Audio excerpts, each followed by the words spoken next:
This is Winnipeg Sports Talk Daily with Andrew Hustler Paterson and Michael Remis. Winnipeg Sports Talk Daily with Andrew Hustler Paterson and Michael Remis. Hey, what's going on, everybody? Let's do this. A little Wednesday afternoon WST Daily. I'm Andrew Paterson along with Michael Remis, and we got a big game tonight. Winnipeg Jets and Ottawa Senators. Jets looking to be quite a bit better than they were a couple nights ago in their loss to the team from the nation's capital. And we'll talk NHL Jets. We'll discuss the best and worst of the NHL trade deadline, North Division, and much more with one of the best in the biz, Mike Kelly from the NHL Network. And then a little later on, around 10 to 2, for those of you watching live with us here on YouTube, and welcome to everyone that's already in the chat room, my man Fienberg is back. Well, we were so busy with the trade deadline the last couple days, we've almost spent no time talking about the Masters. We won't spend much time on that, but we'll get his thoughts on Hideki's big win, Will Zalatoris, and the very poor performances of some of the best in the world. Get some picks for the RBC Heritage Classic, and also touch on the Blue Jays and maybe a little NFL draft as well. But, focusing in on the Jets right off the top of the program, and the Jets and the NHL with Mike Kelly as we get going. Great to see everybody that's here already.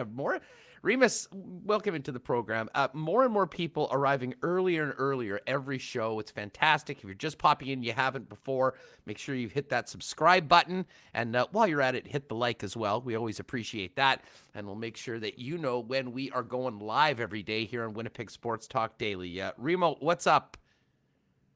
So I want everyone to know that I'm feeling good today. Yes, you you alluded earlier when we were speaking about some show topics beforehand that you did not have one of your finer nights last night. I wanted to talk about the Jays game and a bunch of other things that are happening. Can you update us on your current condition? First of all, how are you right now and what happened? Yeah, well, yesterday I told a story about falling out of my car at Costco. And my wife asked me, she's like, did you have a fall? Because I guess people were asking her about that. And I was like, I'm totally fine. It's just a story I had to tell. But last night, it was a funny story. I was playing with my son, Huss. He's 20 months old. And I'm throwing him around, and I'm spinning him. I thought it'd be a really good idea. Spin him in circles. He says round and round. And then he gets dizzy, tries to walk and falls down. Well, after I spun him in circles for a bit, it wasn't him who was dizzy. It was me. I had a horrible headache for the rest of the night. I had to lie down at like 7 o'clock. I was like, I'm not feeling well because I spun him like 3 or 4 or 5 times. And that was my night. I was done after that. I had to take a couple Advil. Was not ideal. I guess I know you're getting old when I try to spin him around, have some fun, and it was me who ended up. What was your previous experience on going things like the teacup ride, or you go to the X and a few things that spin around? Were you one of the kids that couldn't hack that? Were you a barfer? Yeah, I'm hit and miss. Usually just get the spins. I don't think I'm not, and just in life in general, I'm not much of a barfer. Well, that's good. That's good. Yeah, just in life. Yeah, I've never, not usually. I think it took me a while to get my first one out, but yeah. Have that paper bag near you next time I'm good now. That you're going to be doing that. It probably gives you a whole new respect for Cesaro when he does that move in the WWE where he spins guys around 20 times in a row. Yeah, that sounds horrible. I don't know. I was not doing okay after that. Maybe I just needed a nap. Oh, Abe says in chat, got to remember to spin the other way after to unwind. Look at these great tips. Yeah, if you've got any spinning tips, we can handle those in the chat right now for everyone joining us live on YouTube. Well, that's good that you've recovered from the adversity that you went through yesterday, and you're back ready to go for a big show. This should be fun, and I'm interested to see this game tonight, Reem. Nobody seemed very pleased with the way the Winnipeg Jets performed on Monday. Certainly the fans maybe were on the general manager, but the coach after the game, I alluded to this yesterday, that was about as agitated as we have seen Paul Maurice in a long, long time. And after the program yesterday, Maurice met the media, and we'll all recall that he didn't want to talk anymore. He said, I've shortchanged you. We'll get to questions, tomorrow. And he was asked, I think it was Jay Bell from the Free Press said, well, you've had a day to sleep on it, Paul. I mean, now looking back, how are you? And he's like, well, pretty much the same as you felt walking out of the building last night. So I'm not sure whether this was, just Maurice. It's a long season. There are many ups and downs, but trying to instill the importance of playing with, intensity and desperation, despite a team against an opponent in Ottawa that's already out of the playoffs. After this game, Reem, so I was looking at the schedule. I believe the next 7 games after tonight are against the Leafs and the Oilers. And again, I'm not sure that the results will matter that much as far as qualifying for the playoffs. In fact, I don't think they will. I think all 3 of those teams will be playoff teams. But considering these are, I believe, the last games between the Jets and these clubs that if they're going to want to get out of this division in the playoffs, they're going to have to beat. I certainly think Paul Maurice would like this team to be playing together and a complete game and really competing and not, sort of, I don't want to say going through the motions. And listen, they just weren't very good on Monday night. Everyone admitted, everyone saw it last night. Or on Monday night, you had a 2-0 lead. And then there are just many of the things that have made the Jets a successful team this year were not happening on a regular basis. And you know what Paul Maurice said? They deserved to lose the hockey game. They'll look to be better tonight, and I'm sure it'll be interesting to see how the coach is after tonight's game because, as I mentioned, he was legitimately agitated after that game last night, and Maurice is a master of the media. You don't see that very often, but he certainly was that certainly was the case 2 nights ago. Yeah, Hassan, I don't think it was. I mean, look, defensively, it wasn't great. They gave up like 4, 5 breakaways, and Hellbuck, he was able to stop most of those except for the last one. And we all know the easy ones he wasn't able to stop. But, for offensively, I thought the team looked okay, especially on some of those power plays. They were spending 2 full minutes, power play 1, I remember, in the Ottawa offensive end, trying to jam in. It was Anton Forsberg wearing the Jets pads. Jets legend. Who really shut the door. So tonight it's going to be Matt Murray in goal, and you look at his numbers. I have him on the ticker down below. They're not great. So I think this is a real good chance. And I also have the Jets' numbers, their win-loss record after losing a game in regulation. That is also great. So I'm expecting a bounce-back game for the Jets. Maybe it was a bit of a letdown game for them after the trade deadline. They were definitely very clearly, the team was voicing their displeasure of the lack of an impact ad at the deadline on Monday. It was clear to everyone. We all saw it. And now that the dust has settled, Jordy Ben's come in. He's wearing number 40. I think the team will be ready to go. There's some amazing narratives going around Jetland right now. That was one that was the case on Monday. And let's just say I do not subscribe to that at all. The Leafs stunk that night. Were they telling Kyle Dubas that he didn't do enough? The Canes lost to Detroit that night. I guess they didn't do a lot. They did just trade Hayden Fleury to Anaheim, but you know what I'm saying. These are very unrelated situations. The one that's getting a lot of traction though right now does come out of Chevy's press conference on Monday afternoon, talking about the fact that it was just Jordy Ben. Jordy Ben was coming in, but many people thought, and he said themselves, they were trying for something bigger, and then made reference to the fact that there are some young players in the organization that they would like to see at some point. This has somehow now been construed as a massive rift between Cheveldayoff and Maurice. And I'm here to tell you folks that I think that is a huge overreaction and stretching of the truth. These guys have been working together now for 8 years? They've been through way, way worse situations than this. And let's not forget that the job of the head coach for a team like this is to win hockey games. And, you may not like the way Paul Maurice has gone about it this year, but look at the standings. The Jets' record speaks for itself. And I have a hard time imagining the general manager is getting on the head coach when the team has earned their spot in the standings, will be a playoff team, and has, obviously surpassed many of the expectations of a lot of people here in this city and around hockey with what they've done so far. So, do I think Chevy was disappointed and frustrated after what happened at the deadline? Yeah, I definitely, I think he is. And I also think that he was making a point of saying, listen, we didn't get what we had hoped to have done, but we've got some good players here in the organization. And I do think that the reason why you didn't see more deals like 4th-round picks for Dmitry Kulikov or more 6th-round picks for Jamie Benn is that if they weren't going to be getting a guy that they tried to get, which would be, a real legitimate top 4 guy, I think they've got guys within the organization that, given the opportunity, will be able to take care of those jobs as well as anyone they were going to get on the market. It's a huge stretch to take that to Chevy and Paul Maurice are in a rift right now because Cheveldayoff wants Ville Heinola in the lineup and Paul Maurice doesn't. That is a stretch. It's an overstatement. I don't believe it is true at all. Do they agree 100% on everything? Well, of course not. I would be shocked if any management group in the NHL does. But where we are right now, this team is in second place. They've got some big games coming up against Edmonton and Toronto.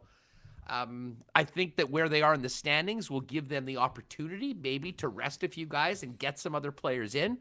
But I hope people aren't taking what we heard on Monday afterwards was that, well, we didn't want to make a trade because we're planning on sticking Ville Heinola into the top 4 and going forward on that. That's just not what the situation is right now. And, trying to peg it that way, I don't think really is fair or honest, to be honest with you. But I do understand why some people are talking about it because it was a comment that was a little bit out of the normal Cheveldayoff book.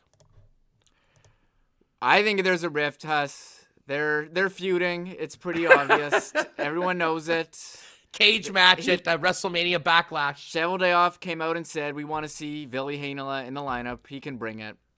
I mean, I honestly don't know either way, but it was interesting that he did mention Heinola.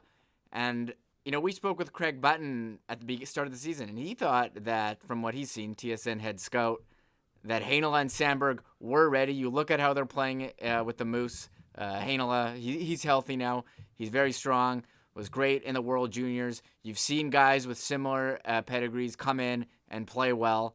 And so maybe they thought that, he could be an impact player if they needed, and maybe some of us are sleeping on him. So we'll wait and see. I think he should get in the lineup. I mean, he's been sitting there for a month. We talked about it yesterday. Yeah, no, for sure. There's been too long. I guess my point is if Cheveldayoff wants to talk to Paul Maurice about something, he's not doing at a press conference. He's picking up the phone or walking into the room or talking to Cheveldayoff and doing that. They don't do anything publicly, let alone go back and forth in the media between coach and GM. So I think we just need to quiet that down a little bit. I think it was a little bit of reaction to the disappointment of some things they were trying to do that didn't happen, and reminding people that, the Jets are more than just the 6 defensemen that are playing right now and Jordy Benn. And I do think that we'll see Heinola at some point, and, it might be because of injury where he gets the opportunity to go in, and it'll be up to him to show that he's ready to go. But back to the point, it will be important to get him in some games, whether that's with the Moose coming up. I believe they play next tomorrow night, or with the Winnipeg Jets over the next little while. So anyways, talk about that. If you want to give comments, not everyone will agree. That's where I'm at on this. I don't really think it's a big deal. I think some people maybe are making a little bit more of it than is probably accurate. But again, it's a hockey crazed market. Get a little nugget like that doesn't come out very often, and I can understand why the conversations are doing that. Hey, saw our boy Nick, DQ Nick in the chat. Let's start off with them. Nick and Nikki DQ Group. Of course, Boston Pizza, Not AutoCorp, Royal Sports, Breezy Bend, Coolbet Canada, our wonderful sponsors, Aikens Lake as well. It doesn't really seem like ice cream weather. We're always talking about blizzards and the dilly bars and ice cream cakes. today might be a great day to pop by for maybe the ultimate grill burger. One of the elite burgers right now in fast food. I've always talked about it as the most underrated burger. It's right up there with the best. Take it from me. There's few things that I'm an expert on. Fast food burgers, certainly one of them. And if you're visiting Nick and Nicky, make sure you do it at one of their 4 DQs.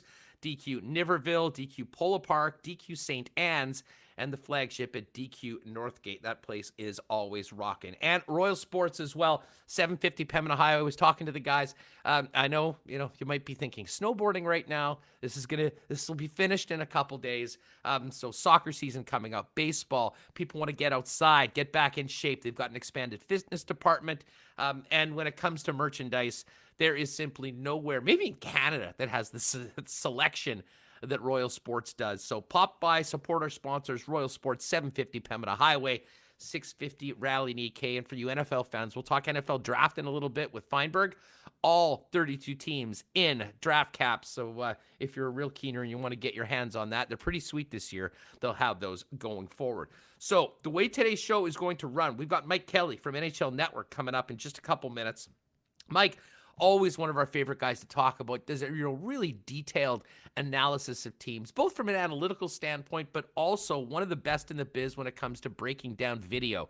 And he had a couple pieces as well about the Jets' improved defense earlier in February. We'll talk a little bit about what he's seen from the club, what he thinks that they maybe should have done that they didn't do, but more importantly, how this team looks going forward and what the path to victory in the North is, assuming you have to go through teams like Edmonton and Toronto to get it done. As well, a little bit later on, Geoff Fienberg coming up. We'll recap the Masters, talk a little bit of Jets, Jays, and NFL draft. And speaking of the Jays, what a game last night by the big Korean, my guy, Hyunjin Ryu. He really is turning into an ace for the Toronto Blue Jays. And all you got to do is give the guy a little bit of run support. You're probably getting a win, and that's exactly what happened last night. Near, I believe 6 2/3 for the big guy. Just a phenomenal start. Bullpen came in and got it done. And man, some defense as well from Vladdy Guerrero Jr. Saw a couple funny tweets. You can see them on my on my feed. The stretch that Vladdy did and made to get the final out last night was something else. I'm not sure whether he spent the entire time doing yoga in the off season or during the pandemic, but I'll tell you what, he's about 40 pounds lighter. He's hitting the cover off the ball. He's playing defense right now, and the Jays are looking good. And I can tell you, for those who are watching live right now, the Jays are up. If you got this game PVR'd or something like that, here's your spoiler alert. Close your ears for a moment. Jays up 3-2 in the 4th inning. So anyways, we'll get to more Jays and some other things, but let's focus in on hockey. Jets and Sens coming up tonight, and it is a real pleasure to welcome back our good friend Mike Kelly from the NHL Network, and of course, The Point Hockey. Mike, what's going on? Great to talk to you again. Yeah, you too, Andrew. How you doing? Great to join you on the show. Glad I've been following along. Glad to see everything's going well here. And I was talking to Michael or emailing with him, and I had it all set up, and he said, "I don't see what's going on." Didn't hit the start button, so that's on me. Hey, well, you know what? For once, it's not on Reem. We have had a recurring theme of asking a question, getting a great answer to start off the interview, and then realizing that the guest has not been unmuted on the chat. So, anyways, we seemingly are off to a great start so far. In all seriousness, Michael's doing just an amazing job right now. I meant to give him a shout out at the start. We've got a ticker now, which we've been using during certain segments. He even got all the lines of the Jets and Senators in, and a special, there's, when you actually put the umlaut over Kim Stutzel's name, you know that you are really handling your business. So Remis is getting it done. How have you been these days? It's great to talk to you. Yeah, I've been doing well. I'm just waiting for Michael to throw something on the ticker, like, today's guest doesn't know what he's talking about. I don't like his hat, whatever you're going to say, right? Just totally get after your guest. No, everything's good. It's obviously been a busy few days. For me personally, with the type of work I do with the company I work for, SportLogic, as well, with the trade deadline having just passed. So it's been kind of hectic, but it's good. It was great to see last night some of these guys make their debuts that just got traded, and see how they're getting acclimated with their new teams. And now we get ready for the playoff push. So I'm excited this year to start breaking down, the first round playoff matchups, because for the first time, in my lifetime, we're going to have such a big sample size of teams that played each other, right? It's not just, they played 3 or 4 times this year. And it's hard to really draw anything meaningful out of that. It could have been a back-to-back for one team one night, could have been a backup goalie, could have had a couple of key players injured. We're going to have 7, 8, 9, 10 games to evaluate how these teams, square off against each other. So lots of exciting stuff going on. Hey, I just, before we get to all of those topics, I've got to ask you, have you been in any rinks this year? No. Not a rink. Just a lot of hits from home and a lot of spending time in front of that computer screen like everybody else. Yeah, I mean, this is my fancy home setup here. If I knew I'd be doing this all year long, I probably would have invested in something better than my kid's toy chest / my bookcase. Yeah, I get grilled by my wife, my family on that too. So buy something nice to put in the background. So hopefully we're not doing this too long. And that is the thing that I've missed for sure. And I'm sure a lot of people that cover the game miss a lot, is being at the rinks, seeing all the other media people, getting to talk to people in the organization, getting to see the game live makes a big difference. If you're focusing on a player or a line or whatever, you just watch their shifts as opposed to what the television camera picks up. Big differences. So hopefully, my God, the way that things are going in this country with the way we've handled the vaccine rollout and everything, I won't get into all that, but could be better. No doubt about it. Mike Kelly with us from Sport Logic and NHL Network. Obviously, we're here in Winnipeg. Let's focus in on the Jets right off the bat. A lot of consternation around here about the lack of real aggressive moves by the Winnipeg Jets at the deadline. They did acquire Jordy Ben for a 6th-round pick. Certainly not much to play. Good depth defenseman, but did not get the big fish that Kevin Cheveldayoff pretty much said that he really was working for. From your perspective on the Winnipeg Jets, they've had a great season. I know there are some underlying numbers from an analytics perspective that can be concerning, but they certainly have a great record. They seem to be poised for the playoffs. What did you make of the lack of activity from Winnipeg at the deadline, and how big of a deal is that here for this club? Well, I think we can all give Kevin Cheveldayoff the benefit of the doubt for what you just said, right? He has gone out and made big trade deadline acquisitions in the past. If there was a deal that he was comfortable making, he would have made it. He's not shy to pull the trigger. I think he's got that track record. So you give him the benefit of the doubt. That being said, Jordy Ben, he's a depth defenseman. Obviously, Winnipeg, you talk about the underlying numbers and the things that can be troubling. It's team defense, but it's been team defense for a while with the team. So their top 9 is as good as anybody in the league. And the goaltender is as good as any goaltender in the league. Andrei Vasilevsky may be kind of separating himself a little bit, but Connor Hellebuck's outstanding. Everybody knows that. It's the team defense that is kind of the red flag, but as long as Hellebuck's good enough, you can overcome that. So I think, when you look at a player like a David Savard potentially, or just a good defensive shutdown type defenseman, that would have been the need in my view. And they don't get it. So we'll see how things go. But, before really being too tough on Kevin Cheveldayoff, I think, like I said, I think he's earned the benefit of the doubt because he has made moves in the past to make his team better and position them as well as he can in the playoffs. Well, speaking of those deals, I'll be honest. I mean, I thought that maybe David Savard would net a 1st-rounder for Columbus. I didn't think the cost to Tampa would end up being a 1st, 3rd and a 4th, or 2 4ths. And similarly for Toronto, getting Nick Foligno with the having to give Detroit a pick as well to take up some of the salary. Were you surprised at what those players in particular were able to garner on the market for Jarmo Kekalainen?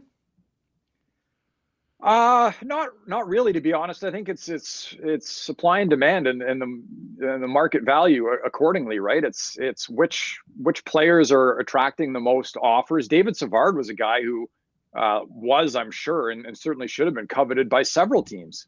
I think Florida really could have used him. I think Winnipeg could have used him. Tampa Bay goes out and gets him, and they had him with Victor Hedman. in game one did not go so well. But the whole team had a bit of a disastrous game that you don't see often from them against Nashville. So I'm sure they'll square that out. But that's what you pay to acquire a player when you've got multiple teams bidding. It's like buying a house. You may think your house is worth X amount of dollars. You start getting multiple bidders. Well, now your house is worth more. So not shocked in that sense. And Nick Foligno, for what he brings to Toronto, I think it was a great addition. I so much value fit at the trade deadline, more so than the line that I use is it's not about finding the shiniest puzzle piece. It's about finding the puzzle piece that fits the rest of the puzzle the best. And I think Toronto, did that by acquiring him. So what can we gather about the value and the fit, if you will, of Taylor Hall, considering the return Buffalo got for Hall compared to first rounders that were paid for other, shall we say, less decorated players over the course of their NHL careers? Well, I think the important thing to remember there is that it's not apples to apples. Taylor Hall had a full no move clause in his contract and could pick where he wanted to go.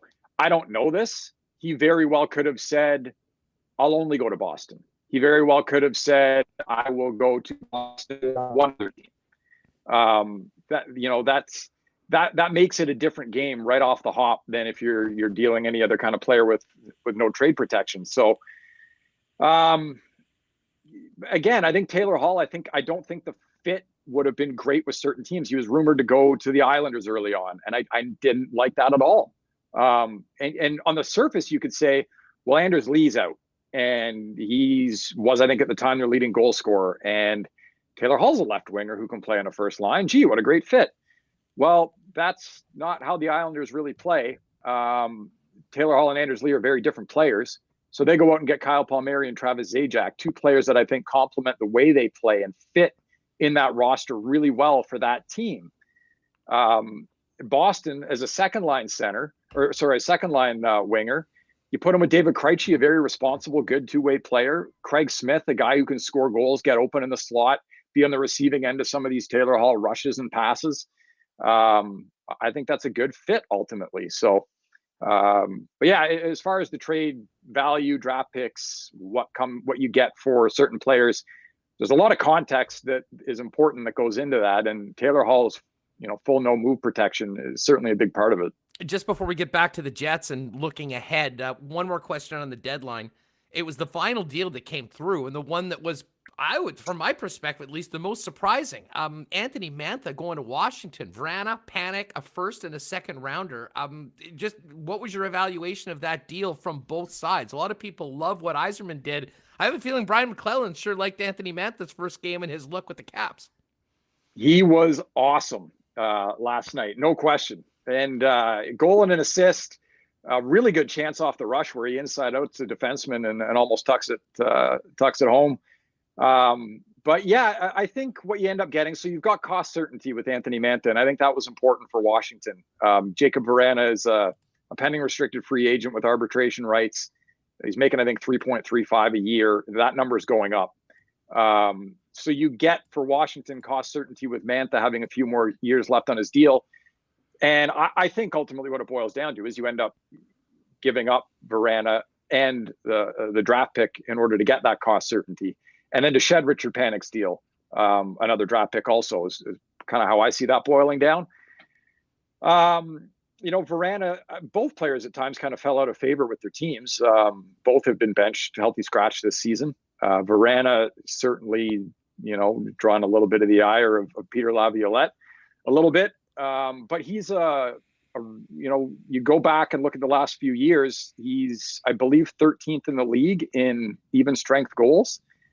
Hasn't had the huge minutes that a lot of star players above him have, but he can put the puck in the net at even strength. He's proven that. So for a team with eyes on the future like Detroit, the picks make sense. Vrana, you got some room. You want to re-sign him. It makes sense.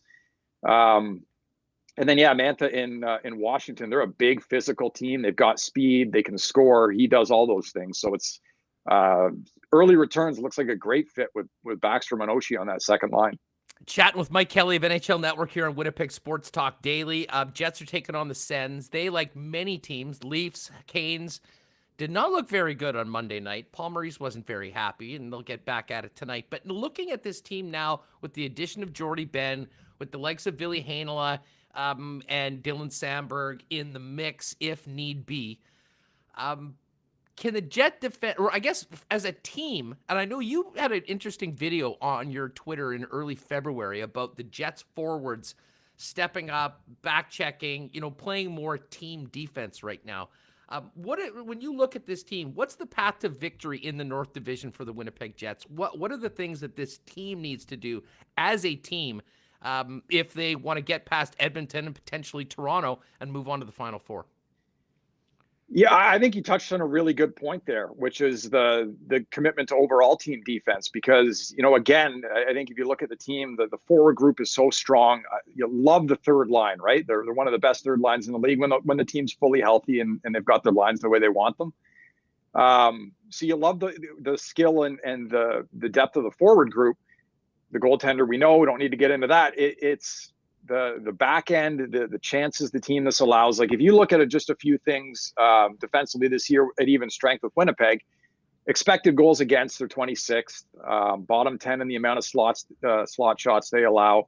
Off the rush, they're bottom 10 in chances against. Same with the cycle, same with the forecheck. It's not just one way that they're kind of vulnerable to giving up chances. Overall, they do give up a lot. Again, you can get away with that to a point with a guy like Hellebuck. And Tampa Bay in the past has had success kind of trading chances because you've got Vasilevsky and elite shooting talent. So you kind of assume if there's 10 chances a game on each side, you're probably going to come out on the right side of it because you can score and you got a great goalie. But it's when it starts to tip too far that you can get into trouble. Or if that great goalie goes through a bit of a rough patch, which any player is susceptible to having happen to them. So, you mentioned the video, and that's what I think is so important with Winnipeg is that it's got to be the 5 players on the ice at any given time. You can't just rely on a top D pairing or a defense group overall. It's got to be a commitment from everybody to be responsible in every zone and allow your offense to ultimately go out and outscore whatever you may give up defensively. So they've shown they can do it at times. They're great record. Obviously, they sit well in the standings in the North Division right now. If they play a team like Edmonton, I give them the advantage in goal as well as Mike Smith has played, but it's Connor Hellebuck. Their forward group, that loaded up top line's a lot to deal with, but the depth is better with Winnipeg, and Edmonton is not the tightest defensive group either. So there's a lot to like there. But yeah, I'm a believer with that team. It's got to be everybody on the ice contributing. It's funny, Mike, in that the Jets lost a couple. I believe it was their first back-to-back regulation losses of the season a few weeks ago against the Edmonton Oilers. And, going back and watching those games, if you really break down the way the Jets played defensively and the amount of shots and chances that they allowed, those are 2 of their better games of the year. The caveat to that is a couple of the chances that they did give up were given to number 97, Connor McDavid, and he will make you pay. When you look at the North and let's just assume that the standings are where they are and this is the way it's going to finish, because it does. I think it's likely that Montreal will play Toronto and Edmonton will play Winnipeg in the first round. For Edmonton, and I'll include the Leafs in that, although a different team, probably a deeper team, they have that really elite high-end talent that can make you pay for just one mistake. Do the Jets need to do anything differently once you get to the playoffs? Does there have to be a renewed focus and maybe take a little bit of the offense away to focus on defense? Or is it a matter of doing the things that have got you to this point and hoping that your goalie will continue to be the best player on the ice and make the most of your chances when you get them? Yeah, well, the game does change a little bit. Like, this is one thing that I've looked into over the past few years, something that coaches ask about a lot, that, what wins in the playoffs? How is the game different? Because it is different, right? And you go back and you look at Tampa Bay. They had one of the best regular seasons ever a couple years ago, and they lost in the first round. And it wasn't a 7-game nail-biter. They lost for kind of specific reasons to a really good counterattacking defensive team. They went out and got Coleman and Goodrow and put together a really good third line and made kind of the right kind of adjustments to adjust to the different kind of game that the playoffs can be against different types of opponents. So look, I don't think Winnipeg can sit there and say, okay, we're going to be a lockdown defensive team now, and that's how we're going to shut down McDavid and Draisaitl, because Nobody really can. But, Winnipeg has enough offensive firepower, and they're deeper with that firepower, that if you can try to just like saw off the top, couple players offensively on each side, you're going to come out on the right side of it more often than not. Basically, just as long as you don't let those two guys run wild, you're probably going to come out on the right side of it. So I'd like Winnipeg's chances there. But, it was interesting, like Dallas on the flip side last year, great defensive team, trouble scoring. They opened up their game a little bit and they scored more. They allowed more, but they found a really good balance, and it allowed them to win some series and get to the Stanley Cup final. So Winnipeg maybe they have to be a little more conscious, responsible defensively, less risks potentially. But that balance ultimately, I think, is what you want to try to find, as opposed to saying, okay, we got to, lock this down or really open up at any given point. Mike, how would you handicap the top 4 teams in the North Division looking ahead to the playoffs? I think Toronto's the class of the division. And again, I like the moves they've made at the deadline. I like the moves they made in the last year, really. TJ Brody's such a great acquisition. He's exactly what they needed on the back end. A guy that can, help you be better in your own end, play big minutes. They add some, grit, some physical elements that are necessary in the playoffs. So I think they're the team to beat in that division. That said, I think Montreal is not an easy matchup if they get them in the first round, which it looks like they might. Montreal is deep. They don't have the high-end talent, obviously. And the goaltender, I mean, if Carey Price can be Carey Price, that's significant. We don't know with him. So we'll see, but we don't know with Toronto's goaltending when it comes to the playoffs either. So I think that could be a really interesting matchup. And then I would take Winnipeg right now kind of as a second team in that division. I think all things being equal, I would like them over Edmonton. Not a gimme by any means, obviously, but and then again, if Connor Hellebuck's dialed in and that offensive group's going the way they can go, that third line's playing the way it can play, they can give any team in that division a good run.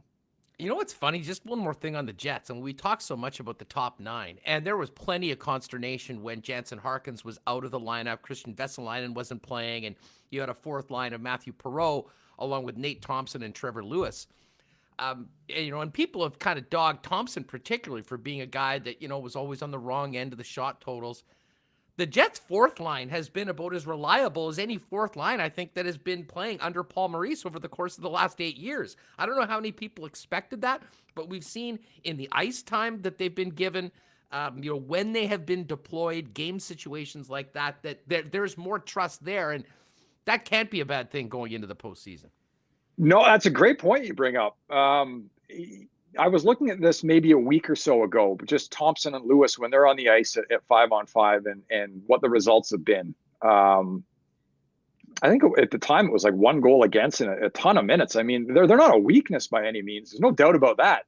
So, I think there's probably in Winnipeg and Toronto for sure. There's always debate about, people talk about the Leafs top 6 and how great it is. Is it the best top 6 in the league? It's like, I don't know that it's the top 6, top 9 in the division even, because Winnipeg's is so good. I'd put Winnipeg up there with anybody.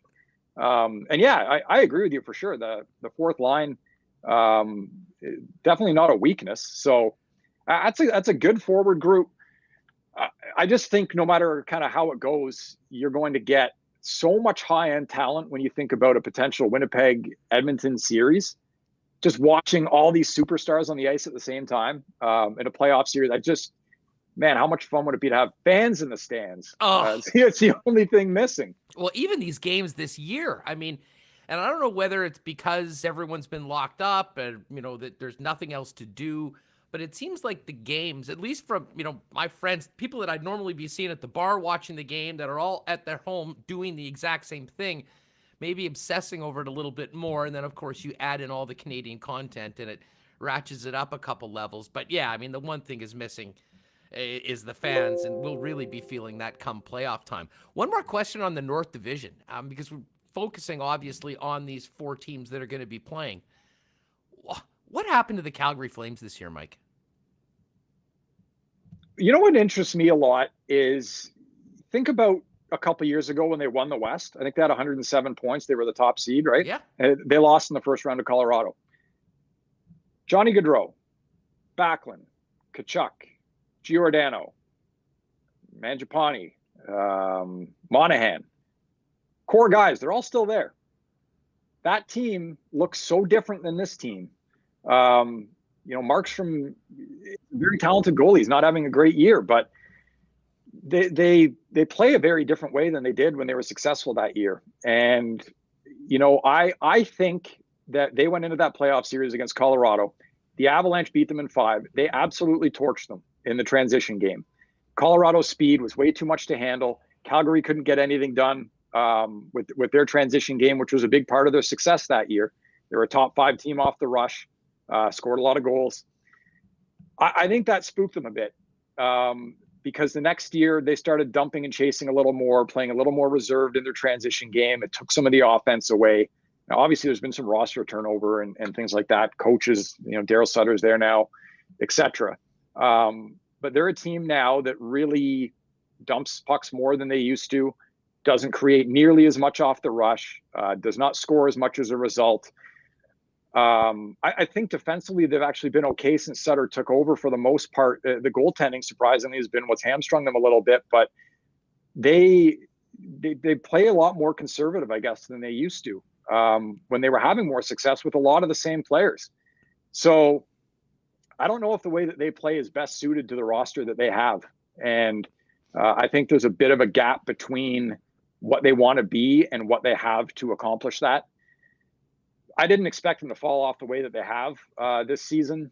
So, I certainly don't have all the answers here, but that is, kind of in having the same thoughts as you did when you asked the question. I just thought back to a couple of years ago. I'm like, this team played at a lot of pace and they scored and they were good. And it's a lot of the same, key guys. That's the big difference that I notice is just a different approach to philosophically how you're going to generate offense, what you want to try to do to limit defensively.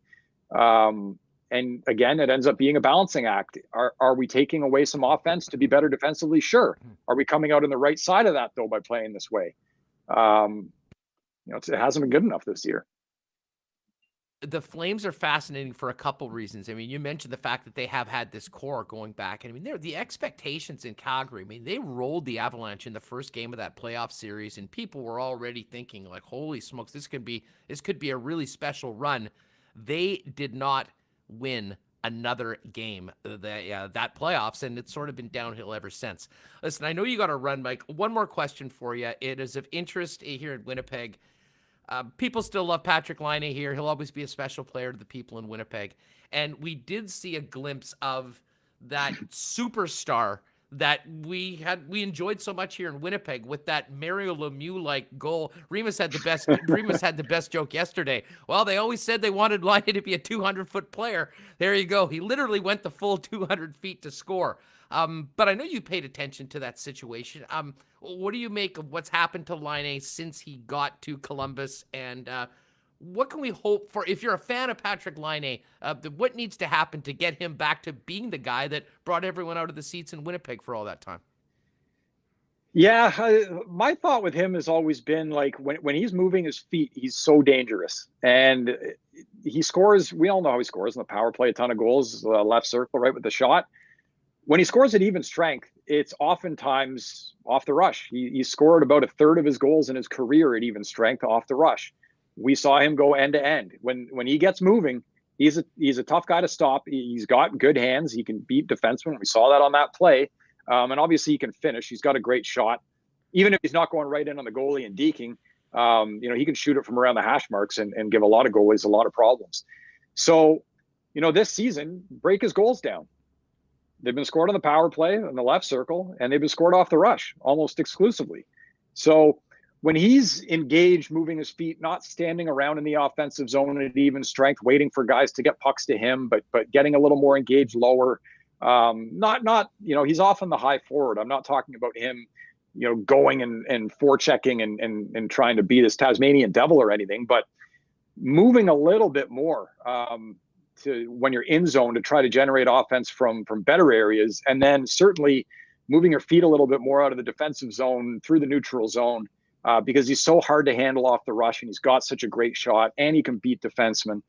That's when he's at his best, in my view. I know you've seen him more than me over his NHL career with all that time in Winnipeg, but that's kind of my 2 cents on it. And you see it at times.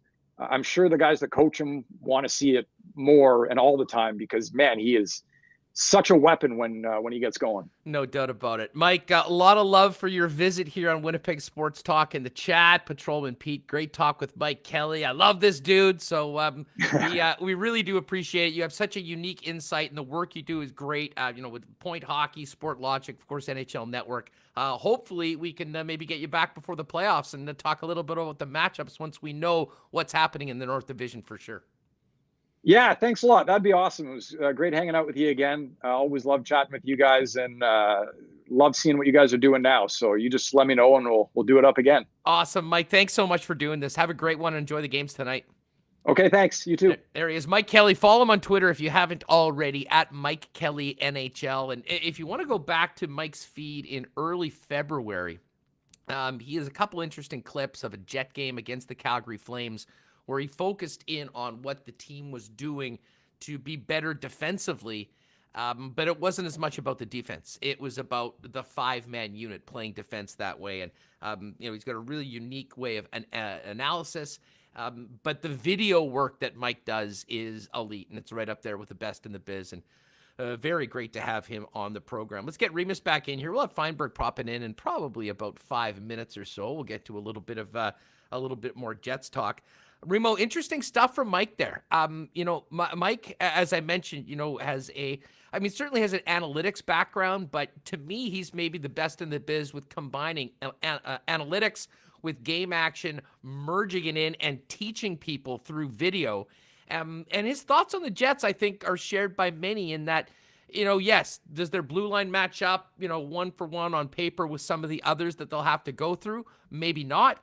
But at the same time, with improved team defense, the Winnipeg Jets should be able to give themselves the best chance to win, but there will be a lot on the forwards, especially when we get to the playoffs. Yeah, Huss, I agree with that. And Hellbuck, if he can see a shot, he should be able to save it. Obviously, that wasn't the case on Monday with a couple of those. But, you're not going to get those games pretty often from him. You know that he's a solid goalie. It doesn't change what we think of his ability. So I think they have shored up the defense a bit in the last couple weeks. We'll see how it goes. But as far as the North Division goes, they can beat any team on any night. They can beat Edmonton, although I would love to see a rematch. Maybe they've learned a couple things on how to handle Connor McDavid and Leon Draisaitl after they really were torched by those two guys in what were close games, but ultimately the Jets lost back-to-back. And Toronto, they can beat. I know they got outshot severely in the first couple, but they seem to have figured something out since those games. So their forwards, elite. Goalie, elite. Defense does need some work, and we'll see how that goes. But we know I don't think anything's going to change now they got brought in Jordy Ben. We said at the top of the show, we do not think that there is a rift between the GM and the coach. We don't think. There's no disconnect. There's no public slinging at each other. That wasn't a jab. I do agree. It was a frustrated GM who probably felt that, he didn't need to make a move because he's like, look, I got this guy here. He's capable. But the problem is he's been on the taxi squad. He hasn't played anywhere, so he's not in tonight. It is the same lines as before. Brossoit in net. So we will, we'll see how it goes, Hess, with the defense. They're just going to roll with the squad, and you hope to have Blake Wheeler back as well. We actually had speculated, hey, are they going to add a depth forward? I think they're happy with what they got. They know a guy like Harkins can step in. And you have to wonder, the way Cole Perfetti's playing with the Moose among points leaders, do we, in case of emergency, do we see him step in at some point? Well, you know what, I certainly don't think was the plan, but if a top offensive player was out, I think he's barged into the conversation that maybe he could be, an emergency replacement at some point in the playoffs. Still far off from, I think being an NHL regular, but holy smokes, is he making the most of his time in the American Hockey League. We'll talk more Moose maybe at the end of this week, maybe on Friday after the game on Thursday. Certainly next week, finding out a little bit more about what's happening on the farm with the Winnipeg Jets. All right, it's game night tonight. You know what that means. Great day to get a Boston Pizza game day meal. All Winnipeg Boston pizzas have your hookup. You got the spicy pierogi pizza, the meteor pizza, a 2-for case of wings. You can do that, or take on the Call Your Shot promo with Boston Pizza and Molson. Any order of pizza flights, which are amazing, by the way. Tried those a couple weeks ago. 3 mini pizzas, 3 dips, as well as a Molson product, and you'll get entered to win instant BP gift cards, a custom-made outdoor rink for next year, or a VIP NHL experience. And as always, big thanks to our auto sponsor, Not AutoCorp, family-owned in Winnipeg for over 10 years, Waverly and McGillivray. Why not get into a beautiful new vehicle with the help of the Not team at an amazing price, and they'll help you consign your current vehicle and get max value for that. Pop down and see Trevor and his great staff at Waverly and McGillivray, or visit them online at not.ca. All right, well, nobody's golfing at Breezy Bend today, but they'll be talking about golf, and we always love talking about golf with our next guest. He's got an interesting look today, rocking a pretty nice Chargers lid, and the Kraken jersey. Release the Fienberg into Winnipeg Sports Talk. What's going on, dude? Yeah, you know what? I probably could start giving Winnipeg Sports Talk a little run each week, pulling some things out of the old closet. This, however, Huss, comes from the new closet. Quite impressed with the look and color scheme the Kraken have put together. So I did grab myself a nice little hoodie through the winter. Yeah, no, that's a beauty. They nailed it with the look, and it'd be interesting to see how things go once they get into the league. Of course, they're still the remaining teams before they get here, still fighting for the Stanley Cup. We spent a lot of time talking hockey so far, but with the deadline on Monday and then everything coming out of that yesterday, I wanted to make sure before we look ahead, we talk for a couple minutes about what happened at Augusta on the weekend. And listen, I know we in the past have talked so much about Hideki Matsuyama, about what an incredible player he was, how he's going to win at some point. And I don't know what happened over the course of the past year. I sort of got off him. He was a regular on my cards. He was not on the card this weekend, but he got it done with the pressure of an entire nation on his shoulders that I think had been building for a while. Let's start off with the champ. What'd you think about his victory, the way he played, and what a special victory that is, not just for Hideki, but for golf worldwide? Yeah, I mean, what a great victory, Huss. Anyone in and around, my age, Hideki's really been a staple in the game for a long time. We, like it's kind of like went on a winless streak from the ages of 25 to 28. And like you, Hustler, I did stop putting him on cards because I bet him a lot. I bet him at short numbers. I bet him all the time. It's not like he never won for me back in the day. The guy won events. But my biggest issue with Hideki was that he wasn't like contending. We'd make fun of guys like Finau for not winning. We'd make fun of guys like Xander for coming up short a lot at their prices.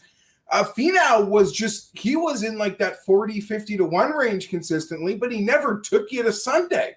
So that was the reason I kind of avoided him. But what a great win. What a great moment for the sport. I've already bought a t-shirt with that caddy bow on 18 to the course. It just, really hits the spot.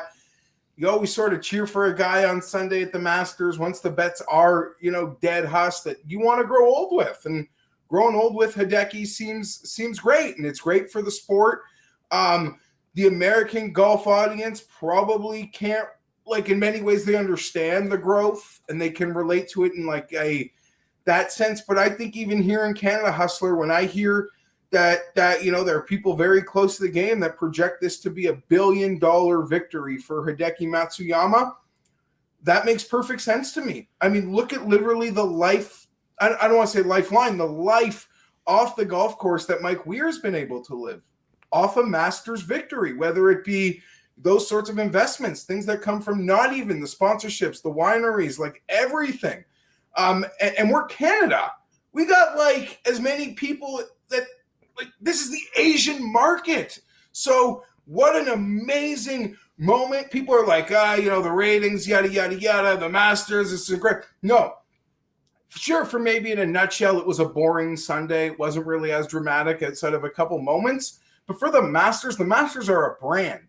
And like everything, the NBA, MLB, everything in the world, where do they want to grow their brand? The Asian market. So what a great week for golf, and a guy that we've watched forever. We've watched grow up, and now we're going to get to watch him grow old. So it's great. Yeah, grow old in a green jacket every April at Augusta. It really was a special victory. Now, you mentioned once the tickets are dead. To give you an idea about just how much I like Matsuyama, I had a Zalatoris top 10, which was safe. I also had an outright on him bet after the first round at 40-1. So, I mean, he was in the mix, and at 6 shots, it seemed like it was over. But then, he puts the one in the drink, he bogeys 16, and if it wasn't for Xander, putting that one in the drink on 16, it probably would have been a lot closer. But even with a major financial interest in a huge choke, I didn't really want it to happen. So, and I think a lot of people are like that. You'd wanted to see the guy finish the job. You felt a lot of golf fans, even with losing bets, like you felt like golf rich. Like It really satisfied a lot of your, like, okay, I wasn't going to win a bet this week, but that felt right. This is like a good place to go from here. And from the betting markets, Hustler, it's another check box in that mid-range, 30-50-1, first-time winner, not only in general first-time major winner, but the Masters, going in line with the Sergio, the Reed.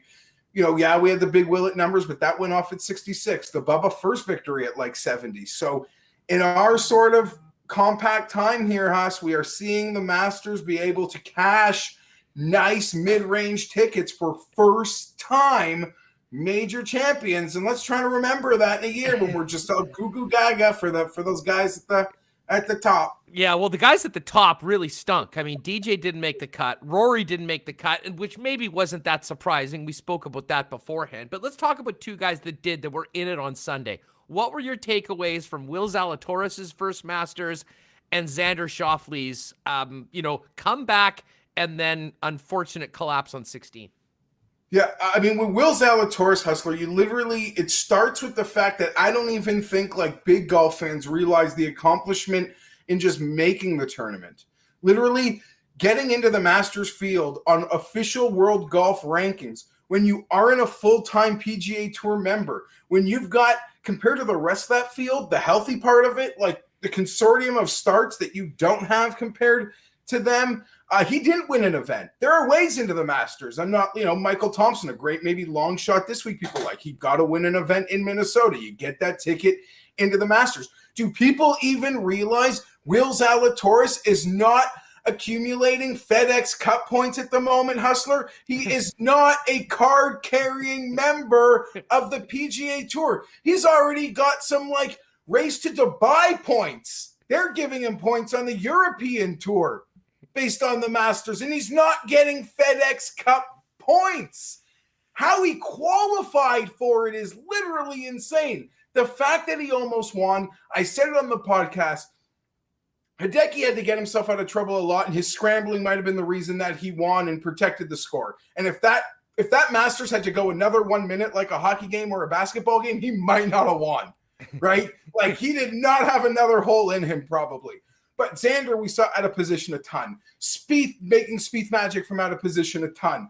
The only guy at the top of the leaderboard, I don't recall Zalatoris in Pine Straw. It's literally just straightforward, direct. He putted great, but his troubles came on lag putts. You saw a lot of long-distance lag putts for Zalatoris, like a lot of other guys, but him specifically, at least the ones in contending, that were coming up short or going long, and he really had to battle on those. And lag putting is one of the reasons why we don't like first-timers at Augusta. So that is kind of maybe where he got the most. But I don't have a single memory of him in the Pine Straw needing to, like, correct something. No, he was nails. He was consistent. And to be honest, maybe we shouldn't be surprised, because that basically has been the guy doing this week after week after week all year long in sponsors exemptions, just to crack the top 50 and get in. It really was in. What about Xander? Because Xander's been so close so many times, and it seemed like he had all the momentum. And I mean, if he put that shot on 16 tight and tapped in for birdie, we could be having a very different conversation right now.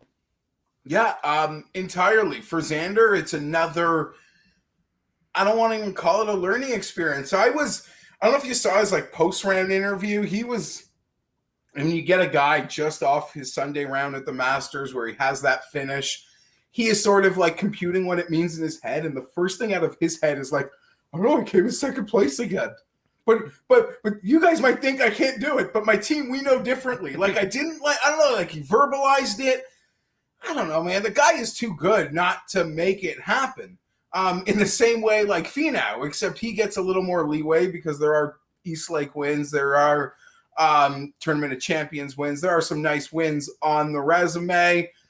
It's nice to see that he got like above 25, 27 to 1. So now as we go, like Kiowa Island, those more demanding majors, not to say the Masters isn't demanding, and I'm sort of curious to take how it played this year and how we're going to go going forward, Huss. But yeah, Kiowa Island, where it seems like a perfect fit for Xander Schauffele, as does every U.S. Open and PGA Championship. And now he's got like multiple great runs at the Masters where we'll be going back every year. So I don't know, how much longer are we going to be having this conversation? Probably not very long.